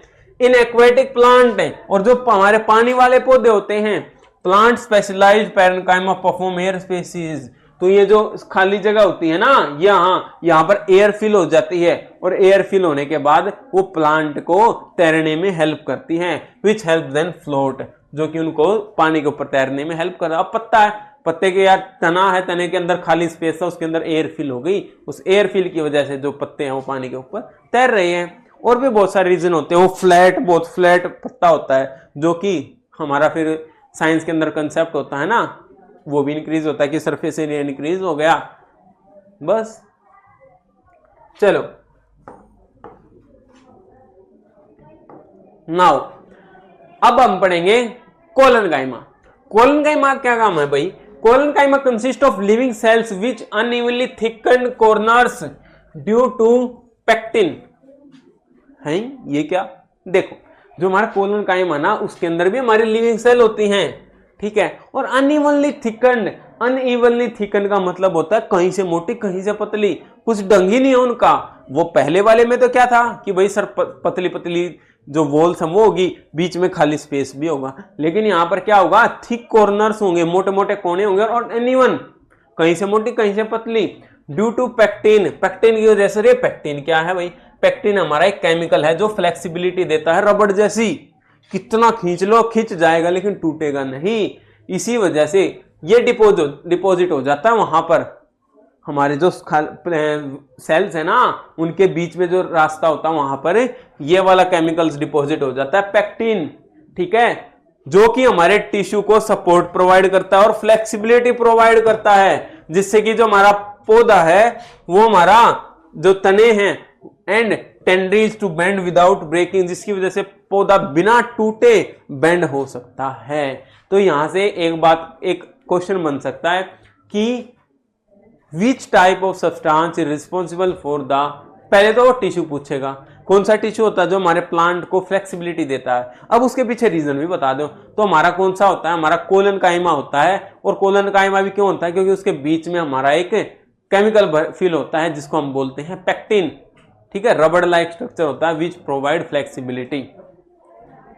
तभी तो पेड़ के जो है ना आंधी वगैरह में पेड़ झुक जाते हैं लेकिन टूटते नहीं। चलो सॉरी। Now sclerenchyma. स्क्लेरेनकाइमा में क्या है भाई? Sclerenchyma cells have thick walls. इनकी भी दीवारें मोटी होती हैं। देख लो एक बार, ये देखो देखो, इनमें पतली पतली दीवार है, बिल्कुल पतली, लेकिन यहाँ पर मोटी दीवारें हैं। ठीक है, देखो ये बीच में जो जगह है ना ये भरी हुई है, यहाँ पर हमारा फिल होता है पेक्टिन। अब यहाँ पर भी देखो आप थिन वॉल्स होती हैं, मोटी मोटी दीवारें हैं यहाँ भी। ठीक है, क्या काम है इनका? Sclerenchyma cells have thick walls due to deposition of lignin. वहां पर पेक्टिन डिपॉजिट हुआ था, यहां पर क्या डिपॉजिट हो गया है? लिग्निन। इसका क्या काम होता है? Making them hard and strong, जिसकी वजह से ये हार्ड हो जाती हैं और स्ट्रॉन्ग बन जाती हैं। परफॉर्म द वुडी स्ट्रक्चर, और इन्हीं के कारण जो पौधे का वुडी स्ट्रक्चर, जो लकड़ी वाला पार्ट होता है ना, हार्ड डेंस, वो बनता है। Most of this cells are dead, और ज्यादातर ये सेल्स कैसी होती हैं? मरी हुई। पहले दो में दोनों लिविंग सेल्स थी, लेकिन यहाँ पर डेड सेल्स होती हैं ये। This tissue is found in stems, तनों में पाया जाता है, पत्तों में की वेन्स में पाया जाता है। और जो हमारी हार्ड कवरिंग होती है बीजों की, नट्स की, अखरोट खाया है, अखरोट के ऊपर का जो वो लेयर होते हैं जिसको फोड़ के निकालते हैं, वो इसी से बनी होती हैं। ठीक है, बीज होते हैं ना, अब मैंगो का सीजन चल रहा है, अब मैंगो के अंदर वो जो गुठली निकलती है, बीज निकलता है, वो देखो कितना हार्ड होता है, ऊपर वाली लेयर इसी से बनी होती है। अरे नारियल, ठीक है, नारियल के ऊपर का जो घास फूस होता है ना, वो इसी से बना होता है। जो एक मोटा सा वो कटोरी सी भी निकलती है, वो भी इसी से बनी होती है। सो coconut husk and walnut shells, these are all made up of sclerenchyma because its purpose is to provide strength. okay, strong बनाता है ये उस पार्ट को। now अब हमारे आते हैं कंडक्टिंग टिश्यू। पहले हमारे थे ग्रोथ टिश्यू, जिसमें हमने एपाइकल वाला पढ़ा, लेटरल पढ़ा, ठीक है, फिर वो पढ़ा था क्या बोलते हैं, इंटरगैलरी। उसके बाद हमारे कौन से आए? हमारे सपोर्ट वाले आए, जिसमें हमने कोलेनकाइमा, पैरेन्काइमा, स्क्लेरेनकाइमा ये सब पढ़ लिए। अब आते हैं हमारे कंडक्टिंग टिश्यू। कंडक्टिंग का मतलब जो ये चीजों को एक दूसरे पेड़ के अंदर एक जगह से दूसरी जगह लेके जाएंगे। पानी हो गया, मिनरल्स हो गया, फूड हो गया, इन सब को कैसे क्या काम करते हैं, चलो देखते हैं भाई। How does water reach the leaves? ये भी हमारे भाई कॉम्प्लेक्स परमानेंट टिश्यू का पार्ट है। तो मतलब कि अब यहाँ एक से ज्यादा टाइप की सेल्स, यहाँ पर क्या थी हमारी एक एक सिंगल सेल थी, लेकिन अब इस टिश्यू के अंदर डिफरेंट टाइप ऑफ सेल मिलके एक टिश्यू बना रही होंगी। इस वजह से ये हमारे कॉम्प्लेक्स परमानेंट टिश्यू के अंदर आता है। How does water reach the leaves of tall plant? Tall trees, बड़े बड़े पौधों के ऊपर चोटी तक पानी कैसे पहुंचता है? How does food prepare in leaves reach other part of the plant? और खाना पत्तों में बना, लेकिन ग्रोथ रूट्स की भी हो रही है, तो वो खाना रूट्स तक कैसे पहुंचा, तने तक कैसे पहुंचा? Plants have specialised conductive tissue called xylem and phloem. Plant के अंदर स्पेशल टाइप के कंडक्टिव टिश्यू होते हैं जो इन चीजों को इधर से उधर लेके जाते हैं, जिनको हम बोलते हैं xylem and phloem, together known as complex permanent tissue. ये दोनों किसके अंदर आते हैं? हमारे कॉम्प्लेक्स परमानेंट टिश्यू के अंदर। Because they are made up of different type of cells working together. ये अलग अलग टाइप की सेल से मिलकर बने हैं जो एक साथ काम करती हैं। ठीक है, xylem is the tissue that transport water. Xylem, नाम पढ़ो, जाइलम, जाइलम जल, जाइलम जल, तो ये जाइलम जल लेके जाता है और मिनरल्स को साथ में, from roots to the other parts of the plant. It also provide strength to the plant. इसका क्या काम होता है? इस पौधे को स्ट्रेंथ भी देता है, स्ट्रॉन्ग भी बनाता है। जाइलम कंसिस्ट ऑफ, जाइलम के अंदर कौन कौन से होते हैं? हमारी ट्रैकिड्स होती हैं, वेसल्स होती हैं, जाइलम पैरेन्काइमा होता है और जाइलम फाइबर, ये चार इसके पार्ट होते हैं। ये सारे टाइप की सेल्स या टिश्यू मिलके हमारे कॉम्प्लेक्स परमानेंट टिश्यू, जो कि एक जाइलम है, उस पूरे टिश्यू को फॉर्म करते हैं। और उसका काम क्या है? स्ट्रेंथ देना और पानी और मिनरल्स को रूट से पौधे के डिफरेंट पार्ट्स तक पहुंचाना। Tracheids are and vessels are tubular. जो हमारे ट्रैकिड्स और जो वेसल्स हैं उनका वो कैसी है? ट्यूब जैसी हैं। अरे फोटो देख लो ना, देख लो क्या है। अब देखो ये है हमारी ट्रैकी और ये हमारी वेसल्स। देखो बीच में पाइप जैसी, और बीच में ये है जाइलम पैरेन्काइमा। देखो पैरेन्काइमा ग्रीन ग्रीन टाइप का होता है, ये भी वही है। और बीच में हमारा क्या है, जाइलम फाइबर्स। ये देखो पतले पतले सी स्ट्रक्चर। अब इनका काम क्या है, देखो tracheids and vessel are tubular and thick wall, मोटी मोटी दीवारें होती हैं, दिख रही हैं। Xylem parenchyma are the only living component in the xylem, xylem के अंदर खाली जाइलम पैरेन्काइमा है ना। अब देखो पैरेन्काइमा है तो लिविंग तो होगा ही, पैरेन्काइमा में लिविंग सेल थी ना, तो पैरेन्काइमा तो लिविंग होगा, केवल पैरेन्काइमा ही है जो लिविंग है इसके अंदर, ठीक है। While tracheids vessel and xylem fibres are primary sclerenchyma, ठीक है। जो हमारे वेसल्स होगी, ट्रैकिड्स होगी, जाइलम फाइबर, ये तीन पार्ट हो गए, आते हैं हमारे स्केरेन्काइमेटस, मतलब इस वाली कैटेगरी, स्केरेन्काइमा वाली कैटेगरी में आते हैं। अनलाइक द जाइलम, लेकिन अब तो था ये तो जाइलम का काम, अब आगे फ्लोएम। फ्लोएम का क्या काम है भाई, unlike the xylem phloem is mostly made up of living cell.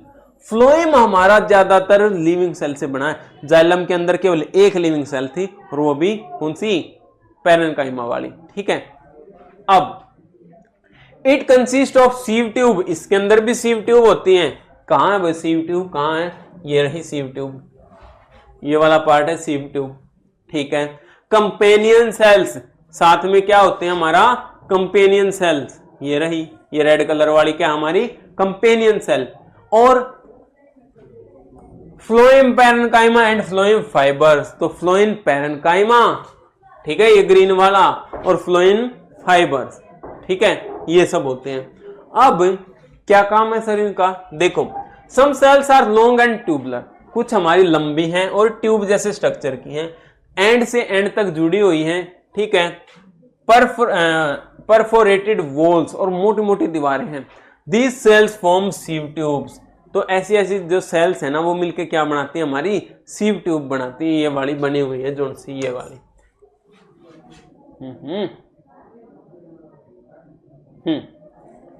सीव tube transport food from leaves to other part of the plant. जो सीव ट्यूब है ना उसका क्या काम होता है, उसका काम होता है हमारा जो फूड है ना उसको ट्रांसपोर्ट करना। कहां से, अब फूड कहां बनेगा, पत्तों में बनेगा, तो पत्ते से लेकर और हमारा जो पूरा पार्ट है ना रूट्स तक, हर जगह तक, कोने कोने तक खाने को पहुंचाने का काम किसका, हमारा फ्लोएम का। तो उसमें कौन काम करती है, हमारी sieve tube. The cellular function of the sieve tube cells are regulated by companion cells, और जो हमारा सेलुलर फंक्शन है सीव ट्यूब का वो हमारे कौन परफॉर्म करता है, एक एक सेल का काम कौन करता है, वो काम करता है हमारे कंपेनियन सेल। कंपेनियन क्या होता है, साथी यार, जो साथ दे। तो सीव ट्यूब के काम में कौन हेल्प करेगा, उसके साथी कौन, companion cells. Companion cells are specialized parenchyma cells, जो हमारे कंपेनियन सेल है ना वो स्पेशल पैरेन्काइमा की सेल होती हैं।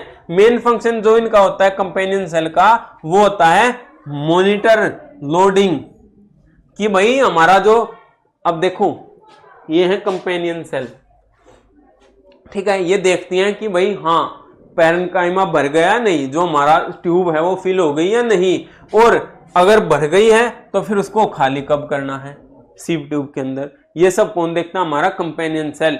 Phloem parenchyma store food material, phloem parenchyma क्या होते हैं, हमारे फूड मटेरियल को स्टोर करके रखते हैं।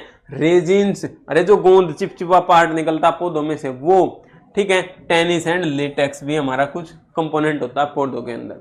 The sieve tubes are also supported by phloem fibers, तो जो सीव ट्यूब है उनको कौन सपोर्ट करता है, हमारा फ्लोएम फाइबर भी करता है। विच आर प्राइमरली स्केरेन्काइमेटस, जो हमारा फ्लोएम फाइबर है वो किस कैटेगरी के अंदर आता है, स्केरेन्काइमेटस, स्केरेन्काइमा के अंदर। एंड प्रोवाइड स्ट्रेंथ, इसका क्या काम है, स्ट्रेंथ, स्केरेन्काइमा का काम स्ट्रेंथ देना है। तो जहां पर भी स्केरेन्काइमा वाला आएगा वहां पर उसका काम स्ट्रेंथ देने का ही होगा।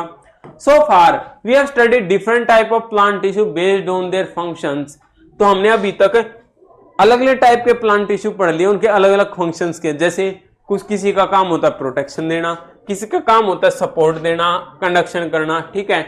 इन plant body these tissues do not work alone, ये टिश्यू अकेले काम नहीं करते। They are organized together into large group called tissue system, तो ये अलग अलग ग्रुप में मिलकर काम करते हैं जिनको हम बोलते हैं टिश्यू सिस्टम। सो नाउ अब हम पढ़ने वाले हैं डर्मल टिश्यू के बारे में, कि डर्मल टिश्यू सिस्टम क्या होता है। देखो हमारे 3 टाइप के टिश्यू सिस्टम है प्लांट्स के अंदर, उनमें से पहला है dermal tissue system. This forms the outer covering of plant. तो ये हमारे प्लांट की सबसे आउटर कवरिंग जो लेयर होती है उसको बनाता है। It protects the inner part and reduces water loss. तो ये हमारे इनर वाले पार्ट के पौधे के उसको हमारा सेफ्टी देता है, ठीक है, उसको प्रिजर्व करके रखता है और हमारे वाटर लॉस को बचाता है, ठीक है। उसके बाद सेकंड आता है हमारा ground tissue system. Ground tissue system पता है ग्राउंड से रिलेटेड होगा, जमीन में। So this form the main body of the plant between the dermal and the conducting tissue. तो ये हमारा क्या करता है, ये हमारा मेन बॉडी बनाता है जो कि हमारे प्लांट के बीच में और जो डर्मल टिश्यू है उसके बीच का होता है। This includes parenchyma. कौन कौन से होते हैं इसमें, पैरेन्काइमा आता है, कोलेनकाइमा आता है एंड स्क्लेरेन्काइमा, ठीक है। तीनों जो टिश्यू थे हमारे वो इसी के अंदर आते हैं। Now third one is vascular tissue system. Vascular tissue system में क्या है, this consist of conducting tissue, ठीक है। जो भी हमारे कंडक्टिव टिश्यू है जो हमारे वाटर को और फूड को और मिनरल्स को ट्रांसपोर्ट करते हैं पौधे में इधर से उधर, अप टू डाउन या डाउन टू अप, तो वो सारे किसके अंदर आते हैं, वो आते हैं हमारे कंडक्टिव टिश्यू के अंदर, ठीक है। और वो कंडक्टिव टिश्यू कौन कौन है, हमारे जाइलम टिश्यू एंड फ्लोएम। हमें पता है जाइलम हमारा वाटर ट्रांसपोर्ट करता है, फ्लोएम हमारा फूड। तो ये किसके अंदर आते हैं, हमारे वस्कुलर टिश्यू सिस्टम। नाउ अब हमारे साइंटिस्ट हैं भाई, कौन कौन हैं देखो, Shipra Guha Mukherjee in collaboration with SC Maheshwari. तो हमारे 2 साइंटिस्ट हैं, हमारे शिप्रा जी और हमारे महेश्वरी जी। तो इन्होंने दोनों ने मिलकर कुछ रिसर्च की थी। Made a breakthrough discovery in the area of plant tissue culture. जो हमारा प्लांट का टिश्यू कल्चर है जिसमें हम प्लांट के टिश्यूज में कुछ चेंजेस करके नई नई वेराइटीज बनाते हैं, तो उसमें इन्होंने एक्सपेरिमेंट किए थे। Their research led to the development of the complete plant through another culture। तो दूसरे तरीके से एक नया पौधा शुरुआत से बना दिया था इन्होंने, using an artificial nutrient medium under control laboratory condition. Lab के अंदर प्रॉपर मशीनों के थ्रू उनको हम न्यूट्रिशन देते थे, ठीक है। तो लैब की कंडीशंस में एक नए टिश्यू, एक नया पौधा डेवलप कर दिया था। This pioneering work greatly contribute to crop improvement and broad significant process in the modern agriculture. तो इनके काम की वजह से इनकी जो डिस्कवरी हुई थी, तो आज के टाइम पे मॉडर्न एग्रीकल्चर में ना बहुत हेल्प हुई है, नई नई वेराइटीज बना चुके हैं हम क्रॉप्स की, ठीक है। सो भाई ये हमारे ग्रेट साइंटिस्ट थे दोनों। नाउ अब आते हैं हम हमारे एनिमल टिश्यू के ऊपर। प्लांट टिश्यू हमने पढ़ लिया है, प्रॉपरली डिस्कस कर चुके हैं क्या क्या होता है, क्या क्या उनके फंक्शंस होते हैं, shape, size, each and everything we have discussed thoroughly. Now we came to the animal tissue. Animal tissue क्या होता है, जो हमारे हम भी एनिमल्स की ही कैटेगरी के अंदर आते हैं, ठीक है। और जितने भी हमारे मल्टीसेलुलर ऑर्गेनिजम्स हैं लिविंग बींग्स में, वो एनिमल्स, ठीक है, उनके अंदर कैसे कैसे टिश्यू होती हैं। मेनली तो हम अपने इंसानों वाले ही टिश्यू पढ़ने वाले हैं। देखो, like plants animal cells also group together and specialized in performing different functions. तो जैसे प्लांट्स में अलग अलग टिश्यू है, अलग अलग काम करते हैं, ऐसे इंसानों के अंदर भी है, एनिमल्स के अंदर भी है। This group of similar cell are animal tissue. तो ये सारी जो सिमिलर सेल है, जो सिमिलर फंक्शन परफॉर्म करती हैं, ये मिलके क्या बनाती है, हमारा animal tissue. Let us perform few simple activities. चलिए हम कुछ एक्टिविटीज परफॉर्म करते हैं, जैसे ब्लिंक योर आईज क्विकली, जल्दी जल्दी अपनी आंखें झपकाओ, ठीक है। Clench and open your fist, अपनी जो फिस्ट है उसको ओपन क्लोज करो। टेक ए डीप ब्रीथ, गहरी सांस लो। And touch something warm and cold, कोई चीज ठंडी है या गर्म, उसको आप छूने की कोशिश करो। Now think which tissue help you move. कौन सा टिश्यू है जो हमें मूव करने में हेल्प कर रहा है, कौन सा टिश्यू है जो हमें सेंस हीट और कोल्ड को सेंस करने में मदद कर रहा है, कौन सा टिश्यू जो हमें हमारी ऑक्सीजन को ब्लड के अंदर मिक्स करने में हेल्प कर रहा है, और कौन सा टिश्यू है जो हमारी बॉडी को एक साथ टुगेदर, ठीक है, बचा रहा है, हमारी स्किन को नीचे गिरने से हमारी बॉडी को पूरा स्ट्रेंथ दे रखा है, उसका पोस्चर मेंटेन करने में कौन सा हेल्प कर रहा है। Many such question can be asked, but the answer lie in the diversity of animal tissue। बहुत सारे ऐसे क्वेश्चन पूछे जा सकते हैं, लेकिन इसका आंसर है हमारा different type of tissues animals के अंदर, ठीक है। Which are specially adapted to perform different function. हर एक टिश्यू ने अपने आप को इस तरीके से डिजाइन कर रखा है कि वो एक स्पेसिफिक फंक्शन को परफॉर्म कर सके। It is interesting to understand how the structure of an animal tissue suits its specific function. तो ये बहुत ज्यादा इंटरेस्टिंग बात है, ये समझना कैसे हमारा जो स्ट्रक्चर है ना एनिमल टिश्यू का वो सूट करता है उसके फंक्शन के हिसाब से। मतलब कि जैसा फंक्शन उसी तरीके का उसका स्ट्रक्चर, तो अलग अलग फंक्शंस तो अलग अलग उसका structure. Let us explore different kind of animal tissue. तो चलिए मिलकर हम देखते हैं हमारे different type of animal tissue कौन कौन से हैं। Now first one is epithelial tissue. कौन सा हमारा फर्स्ट? Epithelial tissue. इसके हम स्ट्रक्चर्स को पढ़ने वाले हैं और इसके फंक्शंस कहां कहां होते हैं, क्या काम है हमारे एपिथेलियल टिश्यू का, वन बाय वन देखने वाले हैं। Now epithelial tissue form the outer covering of the body. तो हमारा जो एपिथेलियल टिश्यू है वो हमारी बॉडी की आउटर कवरिंग करता है। जो हमारी ये जो स्किन देख रही है एपिथेलियल टिश्यू है, जैसे skin, and also lines the internal organs. और हमारे जो इंटरनल ऑर्गन्स की लाइनिंग है, हमारे माउथ की, ओसोफेगस की, स्टमक, ये बार सब कुछ, ठीक है, इनमें भी सच एज हमारे माउथ की, लंग्स की, ब्लड वेसल्स की और इंटेस्टाइन की। तो ये सारी जो हमारे जो लेयर हैं, बॉडी की बाहर वाली लेयर भी और अंदर वाली लेयर भी, वो सारी किससे बनी है? हमारी एपिथेलियल टिश्यू से। It is composed of closely packed cells. ये कैसे बना है? हमारी जो सेल्स हैं वो बहुत क्लोजली पैक्ड है, ठीक है, बहुत करीब करीब हैं, with very little space between them, और उनके बीच में बहुत थोड़ी सी जगह है उन सेल्स के बीच में। This structure prevents the entry of the germs. तो इससे हमारे क्या होता है, बाहर से जो जर्म्स हैं जो हमारी बॉडी को हार्म कर सकते हैं वो एंटर नहीं कर पाते। क्यों? क्योंकि सेल्स के बीच में गैप ही नहीं है, उनके घुसने की जगह ही नहीं है। रिड्यूसेस वाटर लॉस, और हमारे क्या करते हैं, हमारे वाटर लॉस, बॉडी से पानी बाहर ना निकले उसको प्रोटेक्ट करते हैं। And also helps in absorption, absorption में भी हेल्प करते हैं। जैसे हमारे लंग्स के अंदर हम गैसेस को एब्जॉर्ब करते हैं, हमारी इंटेस्टाइन के अंदर हम फूड को एब्जॉर्ब करते हैं, वो सारा सेक्रेशन, ठीक है, हमारा स्टमक है, ठीक है, ओसोफेगस है, हमारी स्किन है, ये अलग अलग चीजें सेक्रेट करती हैं। जैसे स्वेट हो गया, हमारे डाइजेस्टिव जूसेस होते हैं वो रिलीज होते हैं हमारी बॉडी के अंदर। एंड मूवमेंट ऑफ सब्सटेंसेस, और हमारा जो सब्सटेंस है, फूड खा रहे हैं उसको मूवमेंट में हेल्प करना। अब जैसे हमने खाना खाया, अब वो हमारे गले से पेट तक पहुंचता है हमारी ओसोफेगस से, ठीक है, फूड पाइप से। अब वो फूड पाइप इस टाइप के टिश्यू की बनी होती है जो फूड की मूवमेंट को हेल्प करती है, जो हमारा इजिली खाना निगला जा सके। Different type of epithelial tissues are structurally adapted to perform different functions. तो अब एपिथेलियल में भी अलग अलग टाइप के टिश्यू हैं जो अलग अलग फंक्शन परफॉर्म करते हैं। चलो देखते हैं कौन कौन से हैं भाई। देखो ये आपकी जो टेबल है ना, इसमें प्रॉपरली मेंशन है। पहले है हमारा एक्सचेंज करने में, ठीक है, एक्सचेंज मतलब कोई चीज ली और कोई चीज दूसरे बदले में दी। So helps in rapid diffusion of liquids and gases. हमारे लिक्विड्स का और गैसेस का एक्टिवली बहुत स्पीड से हमारा एक्सचेंज करना, डिफ्यूजन, ठीक है। कैसा स्ट्रक्चर होता है इनका? सिंगल लेयर होती है, थिन, बहुत पतली पतली, और फ्लैट सेल्स, हमारी बिल्कुल सपाट सेल्स होती हैं, ठीक है। कहां कहां पाए जाते हैं हमारे? ये हमारे ब्लड वेसल्स के अंदर और लंग्स के अंदर, याद रखना कहां कहां पर? Blood vessels and lungs. उसके बाद जो हमारे स्किन है, हमारे माउथ है और हमारा ओसोफेगस है, इसमें कौन सा टिश्यू होता है हमारा? क्या काम करता है? प्रोटेक्शन, बिल्कुल भाई, ठीक है, हमारे की बाहर से हमें चोट वोट ना लगे, हमारी स्किन प्रोटेक्ट करते हैं हमारे ऑर्गन्स को।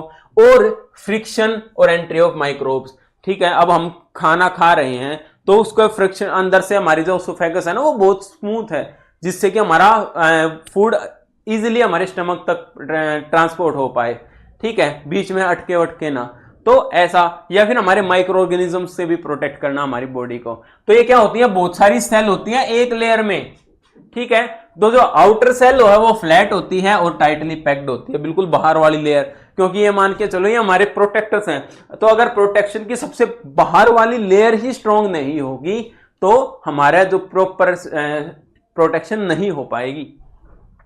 नाउ अब हमारे जो स्लाइवरी ग्लैंड्स हैं, स्लाइवरी ग्लैंड्स क्या होती है? स्लाइवरी ग्लैंड्स होती है जो हमारी स्लाइवा रिलीज करते हैं माउथ में, ठीक है। अगर आपको ये आपने सोचा अपनी फेवरेट फूड के बारे में, ठीक है, मान लो किसी को फॉर एग्जांपल कुछ भी पसंद है, ठीक है, जैसे गर्ल्स का स्पेसिफिक है कि उनको गोलगप्पे पसंद है, तो जैसे ही गोलगप्पे किसी के माइंड में आए तो एकदम से हमारे माउथ में ठीक है, मुंह में पानी आ जाता है, तो वो क्या हमारा स्लाइवा है।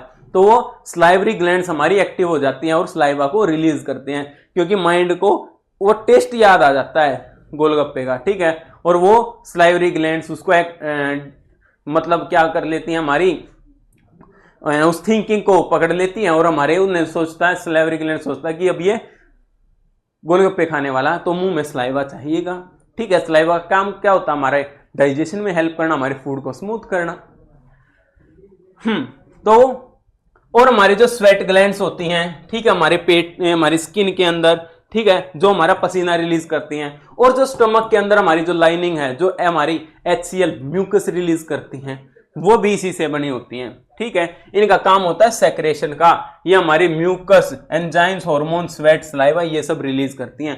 स्ट्रक्चर कैसा होता है, ये हमारी स्पेशली सेल बिल्ड होती है प्रोड्यूस करने के लिए और रिलीज करने के लिए अलग सब्सटेंसेस, ठीक है। ये हमारे क्यूबोइडल या कोलमनर शेप हो सकती है, अलग अलग बॉक्स टाइप की sales.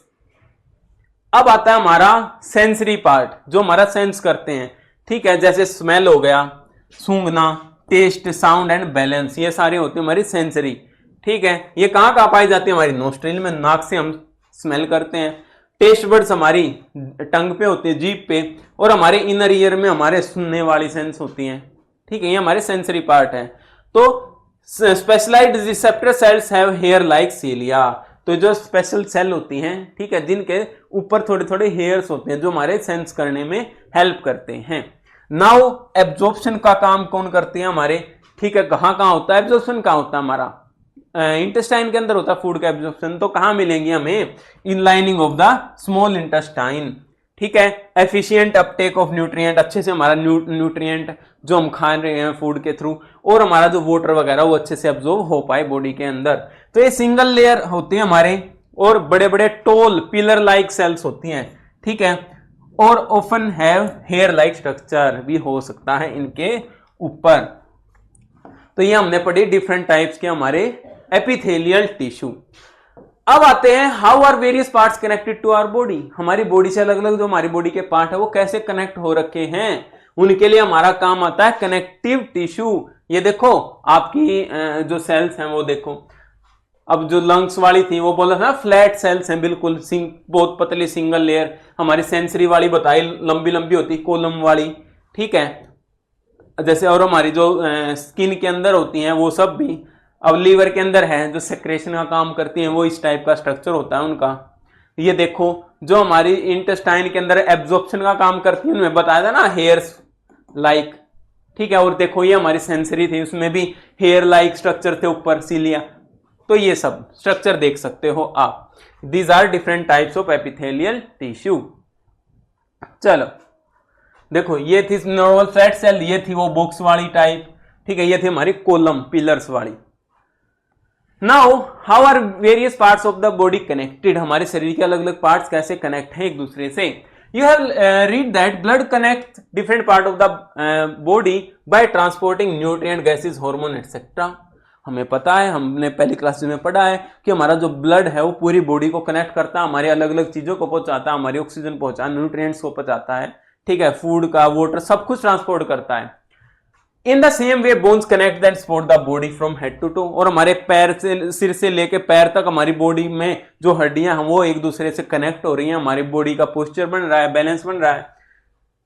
A tissue that connect and support other tissue, एक ऐसा टिश्यू जो एक दूसरे से कनेक्ट करता है और एक दूसरे को सपोर्ट देता है, उसको हम बोलते हैं connective tissue.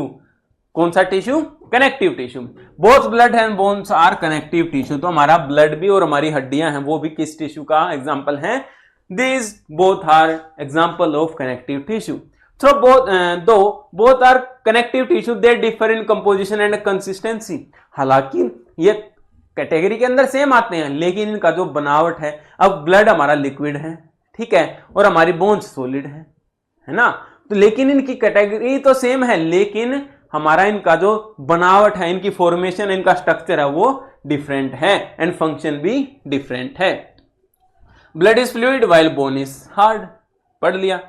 This difference is due to the matrix which is watery, soft and jelly like in the blood। तो ये डिपेंड करता है मैट्रिक्स, मतलब किस चीज से वो बना है। ब्लड के अंदर वो वोटरी होता है, सॉफ्ट होता है, जेली लाइक होता है, वहीं हमारा हार्ड, सॉलिड और रिजिड होता है बोन्स के अंदर। ठीक है, अब एक एक्टिविटी है, क्या है activity? Recall everyday experience given in the first column of table 3.3। जो हमारी टेबल 3.3 थी उसमें जितने भी तुम एक्सपीरियंस ले रहे थे उनको रिकॉल करो। Right your observation and question in your notebook. तो अपने ऑब्जर्वेशन को लिखो और क्वेश्चन पूछो क्या क्या है भाई। ठीक है, compare your observation with the observation given in the table 3.3। और ये जो ऑब्जर्वेशन दे रखी हैं इनको फिर कंपेयर करो। जैसे When you get a small cut of your skin, जब हमारी स्किन में कोई चोट लग जाती है, कट लग जाती है, तो क्या आता है? हमारा ब्लड आता है भाई।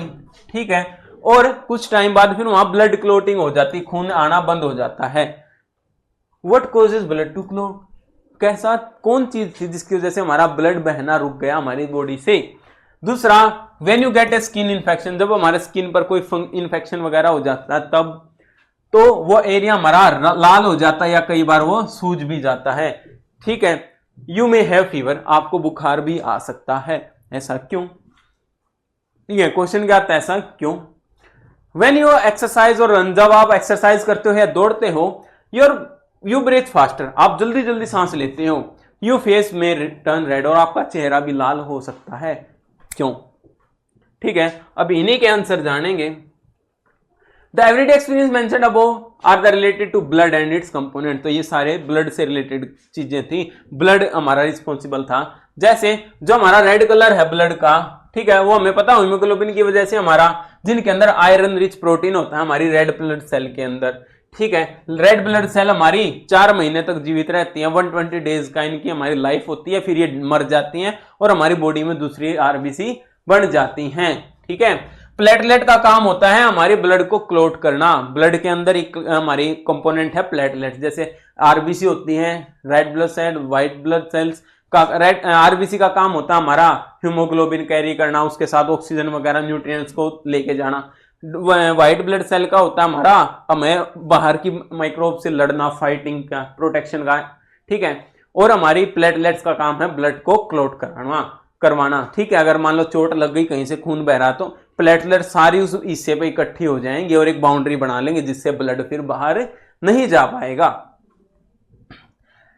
और जब हम भागते हैं, ठीक है, एक्सरसाइज करते हैं, तो हमारी जो मसल्स है ना उनको ज्यादा ऑक्सीजन चाहिए, जिससे कि हमारा ब्रीथिंग क्या हो जाती है, फास्ट हो जाती है और हमारा ब्लड फ्लो इंक्रीज हो जाता है। इस वजह से हम गहरी गहरी सांस लेते हैं। व्हाइट ब्लड सेल्स हमारी क्या होती हैं, हमारी इन्फेक्टेड एरिया पर क्या हो जाती हैं, इकट्ठा हो जाती हैं, जिससे कि हमारा पस फॉर्मेशन हो जाता है और वहां पर इन्फ्लेमेशन भी आ जाती है, रेडनेस या swelling and possible pus formation at the infected area. और जहां पर इन्फेक्शन देखो है ना, कई बार वहां की स्किन बिल्कुल ऐसी डैमेज हो जाती है, वहां से कुछ स्लाइम टाइप निकलने लगता है या व्हाइट टाइप का जो पस होता है वो निकलने लग जाता है इन्फेक्शन में। वो क्यों होता है? क्योंकि हमारी वो जो व्हाइट ब्लड सेल्स है ना वो फाइट कर रही होती है उस टाइम इन्फेक्शन से। देखो, ठीक है, अब और भी टाइप के होते हैं ये हमारा ब्लड के अंदर कंपोनेंट, हमें पता है RBC, platelet and white blood sales. अब ये हमारी अलग अलग टाइप की हड्डियां होती हैं। ठीक है, लंबी हड्डियां, कॉलर बोन होती है हमारी, नी कैप्स वगैरह। उसके बाद हमारे और भी कनेक्टिव टिश्यू होते हैं, हमारा टेंडन। टेंडन का काम है हमारा हड्डी को और मसल को जोड़ना, हड्डी को और मसल को जोड़ना। लिगामेंट का काम है हड्डी को हड्डी से जोड़ना, लिगामेंट का क्या काम है, हड्डी को हड्डी से जोड़ना। और हमारा कार्टिलेज का काम है जॉइंट्स में स्मूथनेस प्रोवाइड करना। मान लो ये दो हड्डियां हैं, अब ये है जॉइंट, अब ये हिलेगा तो ये हड्डी एक दूसरे से रगड़ खाएगी, इससे क्या होगा, हमारी हड्डियां डैमेज हो जाएंगी, घिस जाएंगी। तो इस वजह से यहां पर भी हमारा एक कार्टिलेज की लेयर होगी, यहां पर भी हमारी कार्टिलेज की लेयर होगी, और बहुत स्मूथ होता है, थोड़ा शॉक एब्जॉर्प्शन भी कर लेता है। तो जब भी वो मूव करेंगी तो वो स्मूथली मूव करेंगी। जैसे आप देखते हैं ना मशीन्स में ग्रीस वगैरह डालते हैं हम, ताकि हमारा जो मूवमेंट है वो बिल्कुल स्मूथली हो। इसी वजह से ये मान के चलो ये एज ए ग्रीस काम करते हैं, ल्यूब्रिकेशन का काम करते हैं हमारे जॉइंट्स के अंदर। नाउ एक और एक्टिविटी है भाई आपके लिए। ठीक है, क्या है, ये सारे एक्शन परफॉर्म करो। एक्सपीरियंस क्या किया, फंक्शन क्या किया, कौन सा टिश्यू था इसके अंदर, चलिए देखते हैं भाई। आप अपनी कोहनी को टच करो, आराम से कर ली भाई। A hard and rigid structure बिल्कुल महसूस होता है। क्या है ये, हमारी बोन है, ये हमारी स्ट्रेंथ देती है, सपोर्ट करती है और प्रोटेक्शन में कौन है? हड्डियां। अब बोले सर सपोर्ट करना तो ठीक है, हमारा हाथ है, ठीक है, इसको सपोर्ट कर रही है, स्ट्रक्चर हमारा पोस्चर मेंटेन रहता है बॉडी का। प्रोटेक्ट कैसे करती है? हमारे ऑर्गन्स, हमारे ब्रेन प्रोटेक्टेड, हमारी स्पाइनल कॉर्ड प्रोटेक्टेड है, ठीक है, हमारी जो और हार्ट है, लंग्स हैं, वो हमारे रिब केज से प्रोटेक्टेड है। तो बहुत सारे ऑर्गन्स हैं। तो उसके बाद आता प्रेजेंट फोल्ड योर ईयर। अब क्या करना आपने? अपने कान है उसको फोल्ड करके देखो, हो जा रहा है। अपनी नोज को हिला के देखो, तो एक सॉफ्ट सा फ्लेक्सिबल का स्ट्रक्चर है जो अपनी शेप मेंटेन कर रखा है। मैंने अपना कान है, इसको मैं अगर फोल्ड भी कर दूंगा तो फिर से अपनी उसी शेप में आ रहा है। तो ये फ्लेक्सिबिलिटी प्रोवाइड करता, क्यूशनिंग प्रोवाइड करता हमारे बोन्स में, और हमारे शॉक एब्जॉर्प्शन का भी काम करता है। ये कौन है? हमारा कार्टिलेज, ठीक है। उसके बाद टेंडन। टेंडन क्या था? हमारा टेंडन था जो हमारा मसल्स को बोन से जोड़ता है, ठीक है। अब मेरा जो ये हाथ है, अब मैंने फोल्ड किया, ठीक है, फोल्ड किया तो ये मेरी जो आर्म है ये ऊपर उठ के आई। क्यों आई?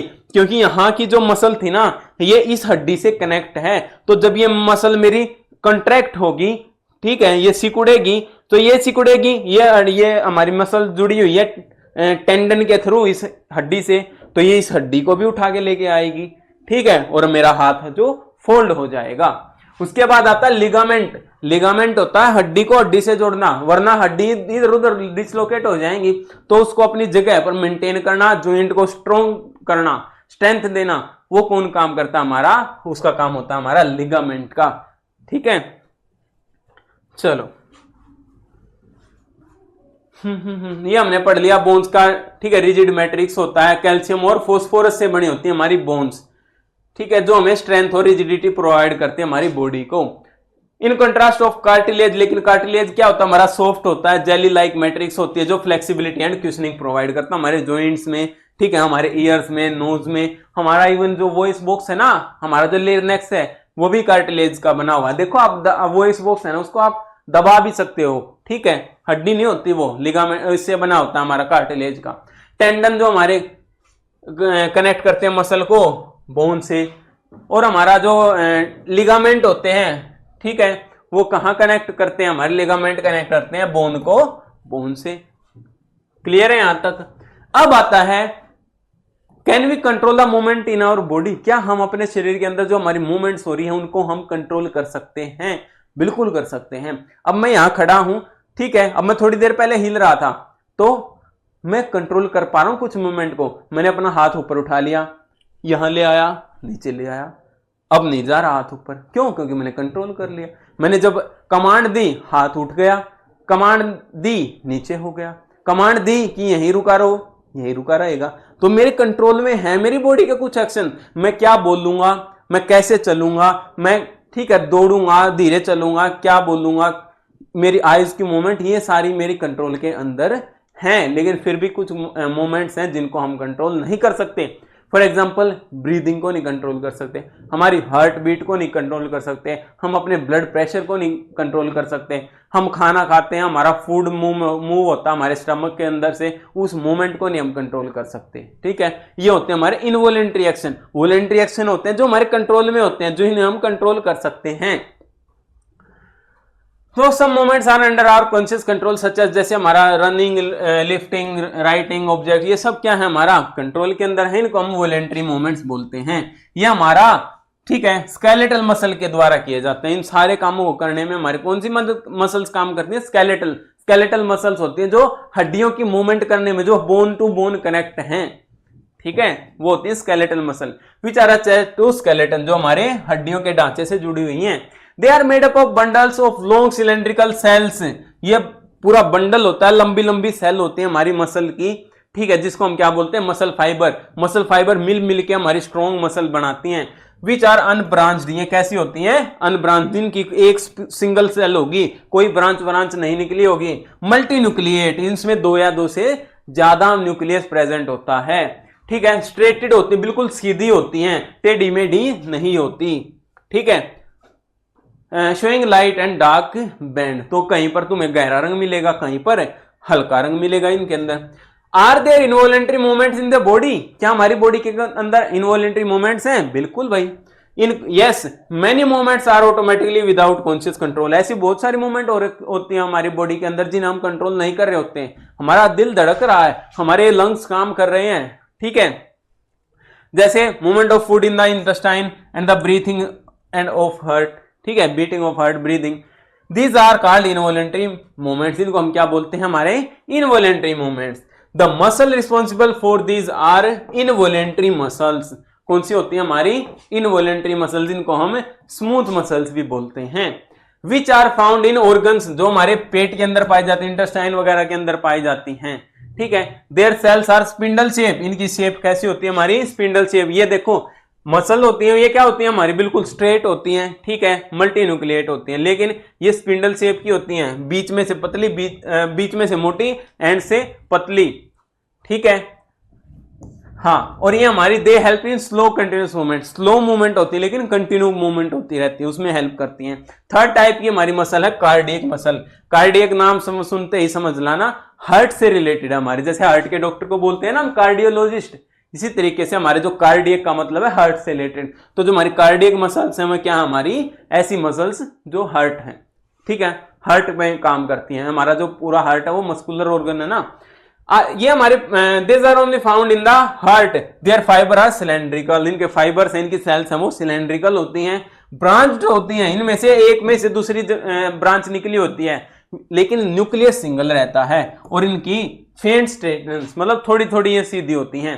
कार्डियक मसल्स वर्क टायरलेसली, बिना थके बिना रुके काम करती रहती हैं एक रिदम के अंदर, जिसकी वजह से हमारा हार्ट 24 घंटे बीट होता रहता है विदाउट फटीग, बिना किसी थके। क्योंकि अगर हार्ट थक गया तो भाई हम थक जाएंगे, हमारी लाइफ थक जाएगी, ठीक है।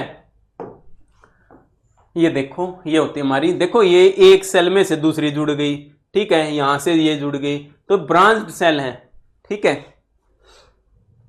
Now how does the body sense, हमारी जो बॉडी है वो सेंस कैसे करती है, एक तो बात भाई, कम्युनिकेट कैसे करती है, और फिर रिस्पोंड कैसे करती है, ठीक है। अब मैं सुन रहा हूं फिर मैं बोल भी रहा हूं, ये कैसे हुआ, ठीक है, एकदम से मेरी बॉडी बैलेंस मेंटेन कर रही है मेरा। अगर मैं एक पैर पे खड़ा हो जाऊं तब भी मेरा बैलेंस मेंटेन हो रखा है, मैं चल रहा हूं तब भी मेरी आईज की मूवमेंट, ठीक है, ये सारी हो रही हैं। So have you noticed how quickly you pull your hand away from the something hot? अगर गलती से किसी गर्म चीज को छू जाओ आप तो अब तुरंत एकदम से स्पीड से हाथ आगे करते हो। और how are remember the lyrics of the song learn long ago, और कैसे आपने सालों पहले जो गाना सुना उसकी आपको लिरिक्स याद आ जाती हैं जब आप दोबारा से सुनते हैं उस गाने को। These actions are control by nervous tissue, ये हमारे एक्शंस हैं, कौन कंट्रोल करता है, हमारा नर्वस टिश्यू, ठीक है, जो हमारा ब्रेन का पार्ट है। Which form the bodies control and coordination network, जो हमारे कंट्रोल में बॉडी में और कोऑर्डिनेट तालमेल बनाने में हेल्प करता है हमारे ब्रेन के और बॉडी के साथ में। The brain act as the control centre, तो हमारा ब्रेन हमारा मेन कंट्रोल सेंटर होता है, ठीक है, जो हमारा अलग अलग एक्टिविटीज को कोऑर्डिनेट करता है, जैसे हमारा memory response across the body, हमारे क्या मेमोरीज हैं उस स्टोर करके रखता है, ठीक है, रिस्पॉन्स करता है, ठीक। अब मेरे को मैंने पढ़ा और मैंने बोला, ये क्या, मेरे आईज ने देखा लेकिन वर्ड किसने बोला, माउथ ने, तो ये कोऑर्डिनेशन किसने किया, माइंड ने।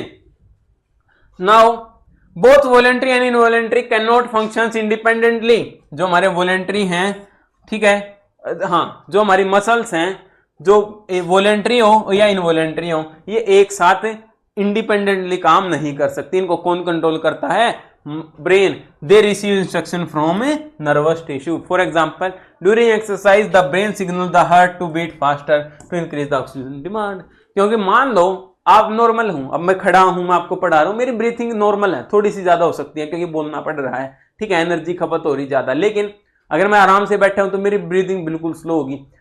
लेकिन अगर मैं दौड़ने लग जाऊं तो दौड़ने लग जाऊंगा तो मेरे ब्रेन को ऑटोमेटिकली सिग्नल जाएगा कि भाई बॉडी एक्टिव मोड में है, ज्यादा ऑक्सीजन चाहिए, ज्यादा एनर्जी चाहिए, तो मेरा हार्ट जल्दी जल्दी हार्ट ब्लड को पंप करेगा, ठीक है, मेरी ब्रीथिंग रेट इंक्रीज हो जाएगी।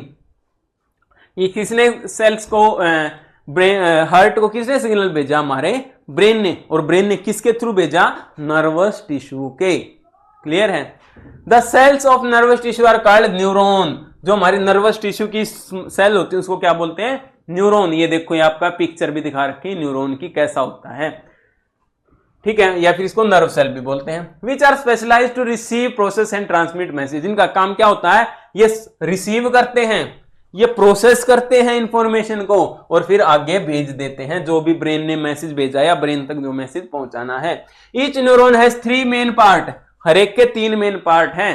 पहला है cell body which contain the nucleus. इसके अंदर क्या होता है? हमारा न्यूक्लियस। ये देखो ये बीच में न्यूक्लियस बैठा है हमारे भाई साहब। And control cell activity. यही हमारे पूरे सेल की एक्टिविटीज को कंट्रोल करता है। दूसरे नंबर पे आते हैं हमारे डेंड्राइट्स। डेंड्राइट्स का क्या काम है भाई? Which receive signal from other neuron. तो डेंड्राइट का काम होता है जो हमारे ये जो एंड है ना, ये हमारे आगे चल के ऐसे ही दूसरे न्यूरॉन से जुड़े होते हैं इस पार्ट से, तो ये सिग्नल को रिसीव करता है। इसने रिसीव किया, इसने प्रोसेस किया और फिर हमारे जो एक्सोन्स हैं इनके थ्रू हम आगे दूसरे न्यूरॉन तक मैसेज को ट्रांसफर कर देते हैं। तो एक्सोन का काम क्या होता है? ये हमारा लॉन्ग फाइबर है जो मैसेज को सेल के एंड तक कैरी करवाता है और फिर दूसरे न्यूरॉन को ट्रांसफर कर देता है। The axonal terminals transmit the message to the other cell. तो दूसरे सेल तक हमारा मैसेज पहुंच जाता है। Now comes the musculoskeletal system. मतलब कि कैसे हमारा मसल्स और स्केलेटन मिलके काम करते हैं, ठीक है। The musculoskeletal system is made up of the bones, muscle, joint, cartilage, tendon, ligaments. इतनी सारी चीजें मिलके ये सिस्टम को बनाती है। हमारी bones, muscle, tendon, ligament, joints, सारी चीजें। The system helps us stand upright. हमें सीधा खड़े रहने में हेल्प करता है, हमें चलने में, हमारा जो पोस्चर है बैलेंस बनाने में। And protect delicate organ. और जो हमारे नाजुक नाजुक ऑर्गन हैं उनको प्रोटेक्शन देने में भी हेल्प करता है। The musculoskeletal system functions under the control of the nervous system. किसके कंट्रोल में होता है? हमारा ब्रेन के अंदर। ब्रेन में क्या? हमारा नर्वस सिस्टम, ठीक है। ब्रेन और हमारी स्पाइनल कॉर्ड मिलकर नर्वस सिस्टम बनाती हैं। तो नर्वस सिस्टम के कंट्रोल में होता है। Under the control nervous system muscles pull on bones to produce movement. तो हमारी मसल्स वो हड्डियों को पुल करती हैं, पुश करती हैं, ठीक है, जिससे कि हमारी बोन्स की मूवमेंट हो सके। They are attached to bones by strong flexible bands called tendons. जो हमारी मसल है वो मजबूती से हमारी हड्डी से जुड़ी होती हैं, जिसको क्या बोलते हैं हम? Tendons. When A muscle contract. जब कोई मसल कॉन्ट्रैक्ट होती है, मान लो ये अब मेरा आर्म है, तो अब मैंने क्या किया? मैंने फोल्ड किया अपने हाथ को, तो ये मेरी जो मसल थी ये कॉन्ट्रैक्ट हो गई और ये वाली स्ट्रेच हो गई। पैर में काम करती है muscles. So the tendon transmit its force to bone. तो टेंडन है अपना, टेंडन के ऊपर फोर्स जो पड़ा वो कहां ट्रांसफर हो गया? मेरी बोन के ऊपर, जिसकी वजह से हमारा जॉइंट के अंदर मूवमेंट आती है। Have you wondered how much your body weight comes from bone. क्या आपको पता है आपकी बॉडी के अंदर बोन्स का कितना वेट है? On an average, the adult human skeleton makes up about 12 to 15% of the body weight. Normal human के अंदर 12 से 15% वेट उसका किसका होता है? उसकी हड्डियों का होता है, ठीक है। Through this can vary with age, gender, ठीक है, एंड एज। तो एज के हिसाब से, जेंडर के हिसाब से, बॉडी टाइप के हिसाब से अलग अलग ये थोड़ा बहुत हो सकता है, लेकिन ऑन एन एवरेज हमारा 12 से 15% होता है नॉर्मल इंसान के अंदर।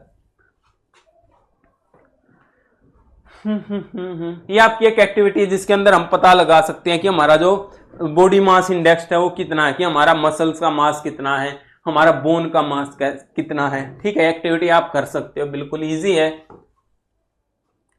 चलो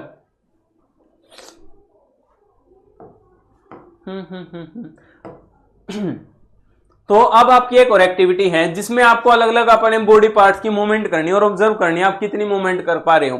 जैसे एल्बो है, अब कोहनी है, अब ये यहां पर कैसी मूवमेंट हो रही? मेरा हाथ यहां से यहां तक जा रहा है, तो क्या मैं कंप्लीट रोटेशन कर पा रहा हूं? नहीं। पार्शियल रोटेशन, थोड़ा बहुत रोटेट हो रही है? नहीं, केवल बेंड हो रहा है। मेरा जोड़ यहां से यहां बेंड हो रहा है, बस इतना ही काम हो रहा है। तो अलग अलग मेरा शोल्डर है, कंप्लीट रोटेशन, बिल्कुल पार्शियल भी हो रही है और बेंडिंग नहीं हो रही भाई, ठीक है। उसके बाद नी, घुटने का काम है, वही काम है जैसे कोहनी का। घुटना भी हमारा बेंड हो सकता है, ना पार्शियल रोटेट हो सकता ना कंप्लीट रोटेट। इसी तरीके से फिंगर्स हैं, टोज हैं, ठीक है। हमारी रिस्ट कलाई अब मैं ऊपर नीचे भी कर सकता हूं, ठीक है। मैं रोटेट भी कर सकता हूं, पार्शियली रोटेट भी कर सकता हूं। तो ये अलग अलग फंक्शंस हैं। So you may have noticed that some part of your body can move easily in the many direction. आपके कुछ पार्ट्स होंगे जो अलग अलग डायरेक्शन में इजीली मूव कर सकते हैं बॉडी के, while others move only in single direction. लेकिन कुछ ऐसे भी होंगे जो केवल सिंगल डायरेक्शन में ही मूव करेंगे. Why does this happen? ऐसा क्यों होता है? The difference is due to the type of the joint present. ये हमारा डिफरेंस क्रिएट होता है, अलग अलग टाइप के हमारे जॉइंट्स होते हैं बॉडी के अंदर, अलग अलग टाइप की हड्डी अलग अलग टाइप के जॉइंट्स के थ्रू जोड़ी होती है, जिससे अलग अलग टाइप की मूवमेंट्स क्रिएट होती हैं. A joint is a function between two or more bones. Joint क्या होता है हमारा? दो या दो से ज्यादा हड्डियों का जॉइंट होता है. Joints allow movement but they can not move the bones on their own. हमारे जो जॉइंट्स है ना वो मूवमेंट को अलाउ करते हैं लेकिन खुद मूव नहीं करवा सकते. क्यों? मूव कौन करवाएंगी? मसल्स मूव करवाएंगी. What actually cause the bones to move? ऐसा कौन है जो हमारे बोन को मूव करने में हेल्प करता है? वो है हमारी मसल्स. अब आते हैं हमारे डिफरेंट टाइप ऑफ जॉइंट्स. अलग अलग टाइप के जॉइंट कौन से होते हैं? पहला है बॉल एंड सॉकेट जॉइंट.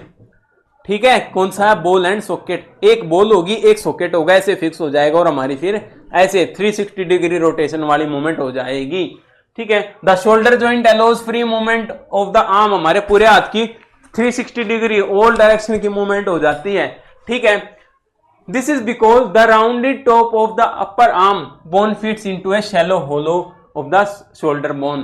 क्योंकि हमारा जो ये जो हड्डी का पार्ट है ना, ठीक है, ये हमारा जो खाली जगह होती है इसके अंदर, उसके अंदर हमारा फिक्स रहता है.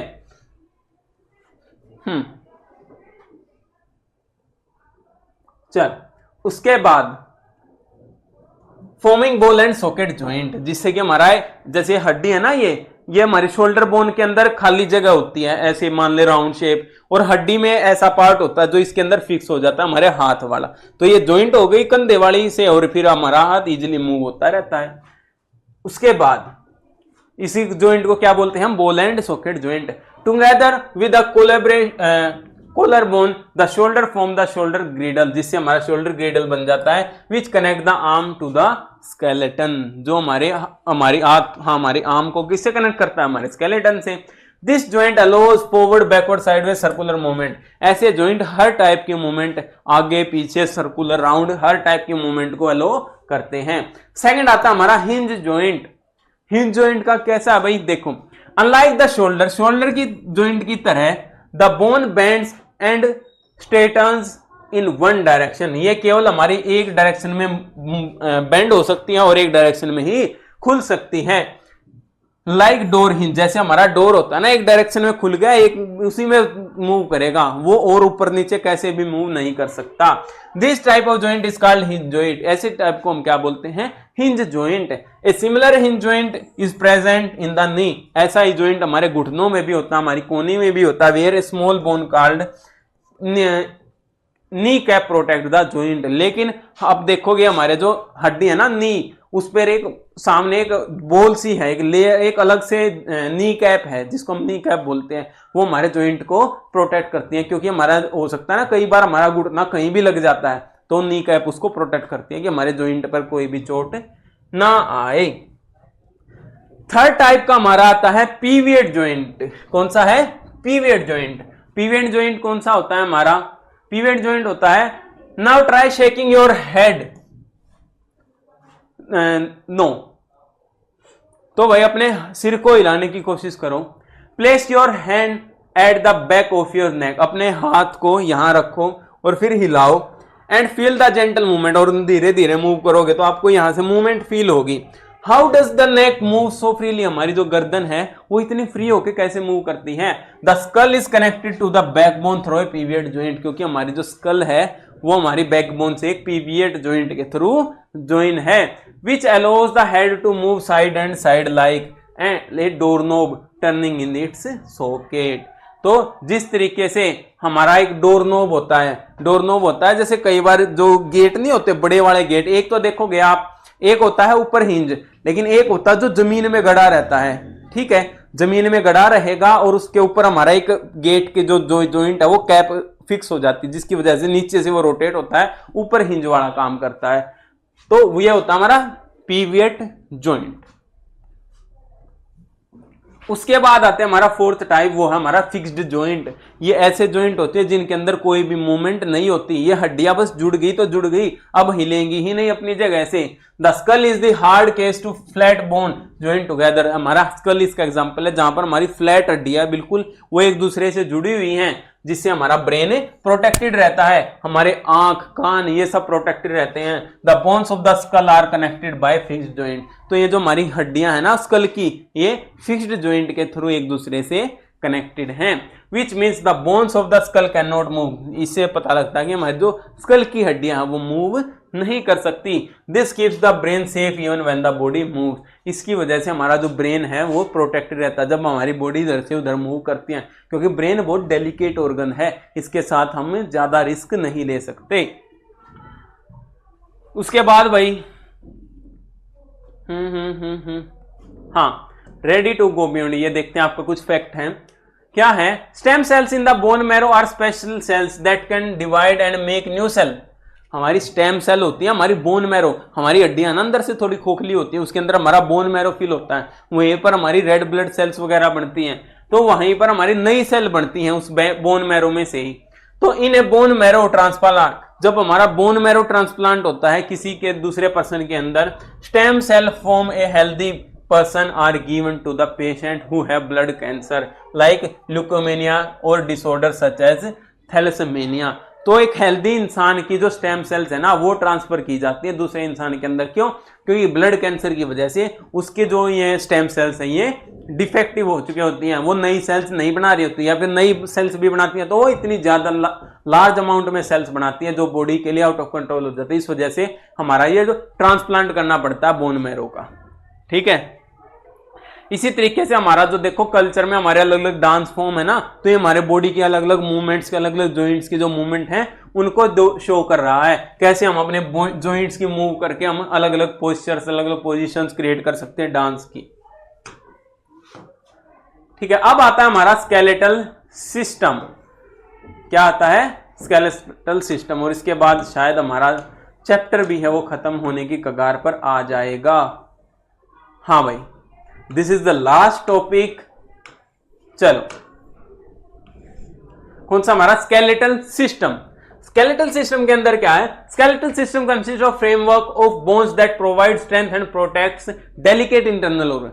स्केलेटल सिस्टम हमारा हड्डियों से बना हुआ जो हमारी बॉडी को स्ट्रेंथ देता है, रिजिडिटी देता है, और हमारे जो डेलिकेट ऑर्गन्स है, कोमल कोमल ऑर्गन्स है, heart, lungs, brain, spinal cord, इन सब को प्रोटेक्शन देता है, ठीक है।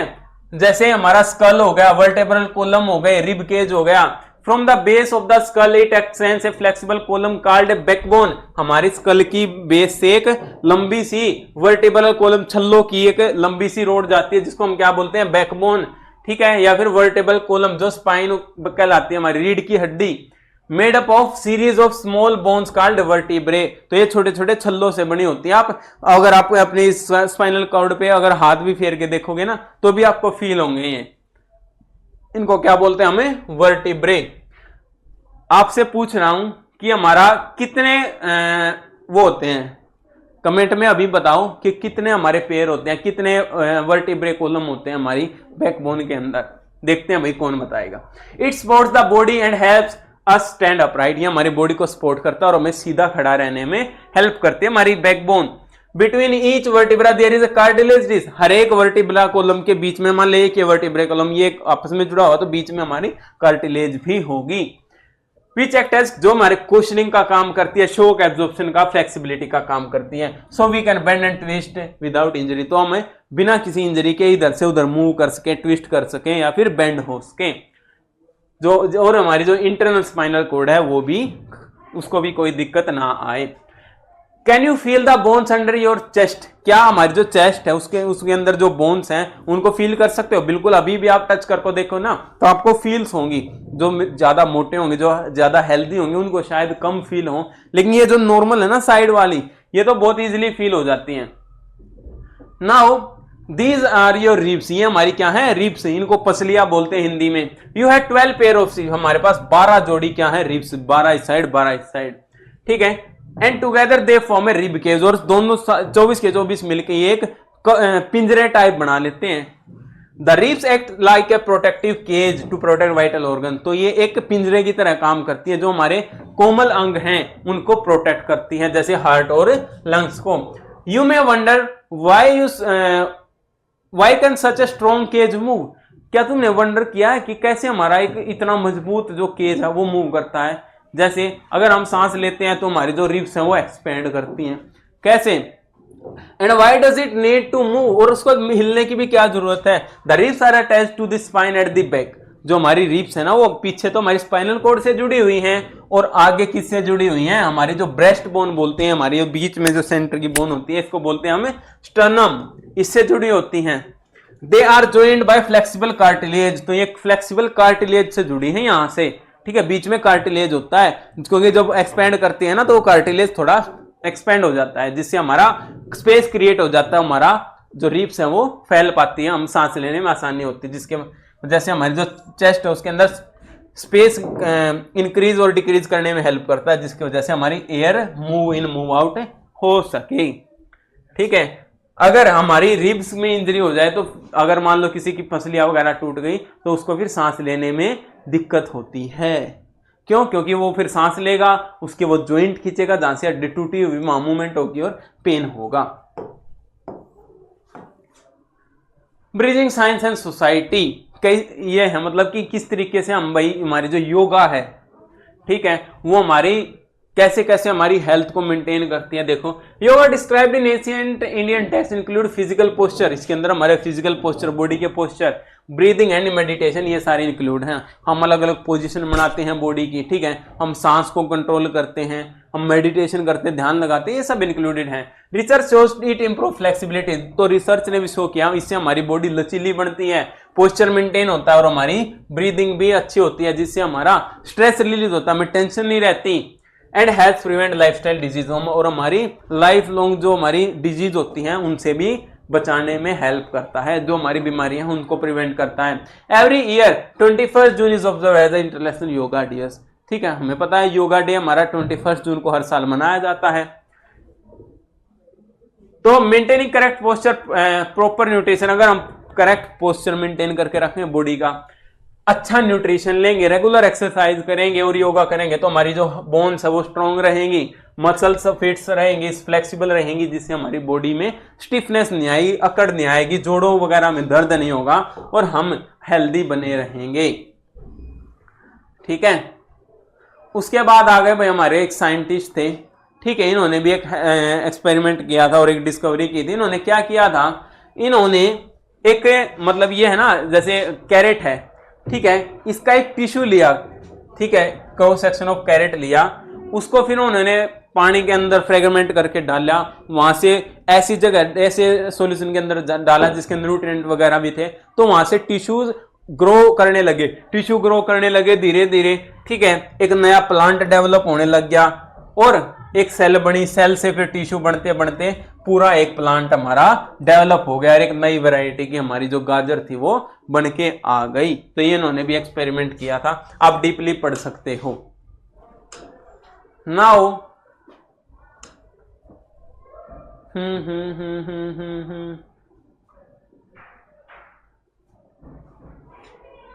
उसके बाद भाई अब आता हमारा एक और थोड़ा सा फैक्ट बता रखा है, इसको भी देख लेते हैं। In nature plant pathologist have observed a disease in plant called crown gold disease. तो साइंटिस्ट ने ना, डॉक्टर्स ने जो प्लांट की स्टडी करते हैं ना, देखा कि प्लांट में कुछ बीमारी सी लग गई है, जैसे ये पिक्चर में भी दिखा रही होगी, ठीक है। इस डिजीज को बोलते हैं हम ट्यूमर लाइक स्वेलिंग। मान लो पेड़ को ट्यूमर हो गया हो, ठीक है, या फिर सूजन आ गई हो, जिसकी वजह से जो हमारा तना है वो एकदम से, ठीक है, अनकंट्रोल वे में वहां से ग्रो होने लग जाती है cells. This disease is caused by bacterium. एक ऐसा बैक्टीरिया है जिसको हम क्या बोलते हैं, एग्रोबैक्टीरिया, ठीक है, एग्रोबैक्टीरियम, उसकी वजह से होती है ये सारी। तो instead of only trying to cure this disease, हालांकि इस बीमारी को ठीक करने के अलावा साइंटिस्ट ने और क्या किया, scientist studied how a bacterium transfers its genetic material into plant cell. उन्होंने देखा कि कैसे एक बैक्टीरिया अपने जो जीन्स हैं वो एक सेल के अंदर, प्लांट की सेल में इंजेक्ट कर रहा है, प्लांट की सेल में पहुंचा रहा है अपने जीन्स को, ठीक है, इस नॉलेज से उन्होंने क्या किया, टिश्यू कल्चर का और जेनेटिक इंजीनियरिंग की खोज हुई। फिर साइंटिस्ट क्या करने लगे, अपना खुद का डीएनए बनाते, ठीक है, अपने खुद के जीन्स बनाते लैब के थ्रू, और उनको एक दूसरे प्लांट की सेल्स के अंदर इंजेक्ट कर देते, ठीक है। वो इंजेक्ट करने के बाद उसका डीएनए बदल जाता, डीएनए में हमारी इंफॉर्मेशन होती सारी, तो उस जो हमारा पौधा था उसका पूरा का पूरा हुलिया बदल जाता, उसकी प्रॉपर्टीज बदल जाती और एक नए टाइप की वैरायटी का पौधा बन के निकलता, ठीक है। सो ये थी भाई जिससे हमारा जो यूजफुल होया gene into plant for the production of valuable phytochemicals, improved crops and disease resistance variety. तो ऐसी ऐसी वैरायटी बनाए जिनमें बीमारी कम आए, ज्यादा पैदावार दें वो, ठीक है। सो भाई this was your chapter number 4, जो कि हमारा 3 है, जो कि हमारा कौन सा है, एक सेकेंड, 3 है ना, हाँ 3 है, ठीक है, जो का क्या था हमारा टिश्यू। तो इसके अंदर हमने डिफरेंट टाइप ऑफ टिश्यूज पढ़ लिए, प्लांट टिश्यू के बारे में पढ़ लिया और एनिमल टिश्यू के बारे में भी पढ़ चुके हैं। सो अगर अभी तक आप इस क्लास के अंदर बने हुए हैं, आपके अंदर इतना डेडिकेशन था कि आप बिना डिस्ट्रैक्ट हुए आपने पूरी क्लास ऑब्जर्व किया, तो भाई कमेंट करके जरूर बताना, हम आपके कमेंट को हर्ट देंगे, ठीक है। और वीडियो को लाइक कर देना अगर अच्छी लगी है, तो चैनल को सब्सक्राइब कर लो यार, अभी तक पूरी वीडियो देखने के बाद भी अगर नहीं की है तो जरूर सब्सक्राइब करो। मिलते हैं आपसे ऐसे ही वीडियो के अंदर, आपका जो नेक्स्ट चैप्टर होने वाला है मोशन वाला, ठीक है, उसको कराएंगे बिल्कुल अच्छे से। तो मिलते हैं नेक्स्ट वीडियो में। Thank you so much for watching, bye bye, have a nice day.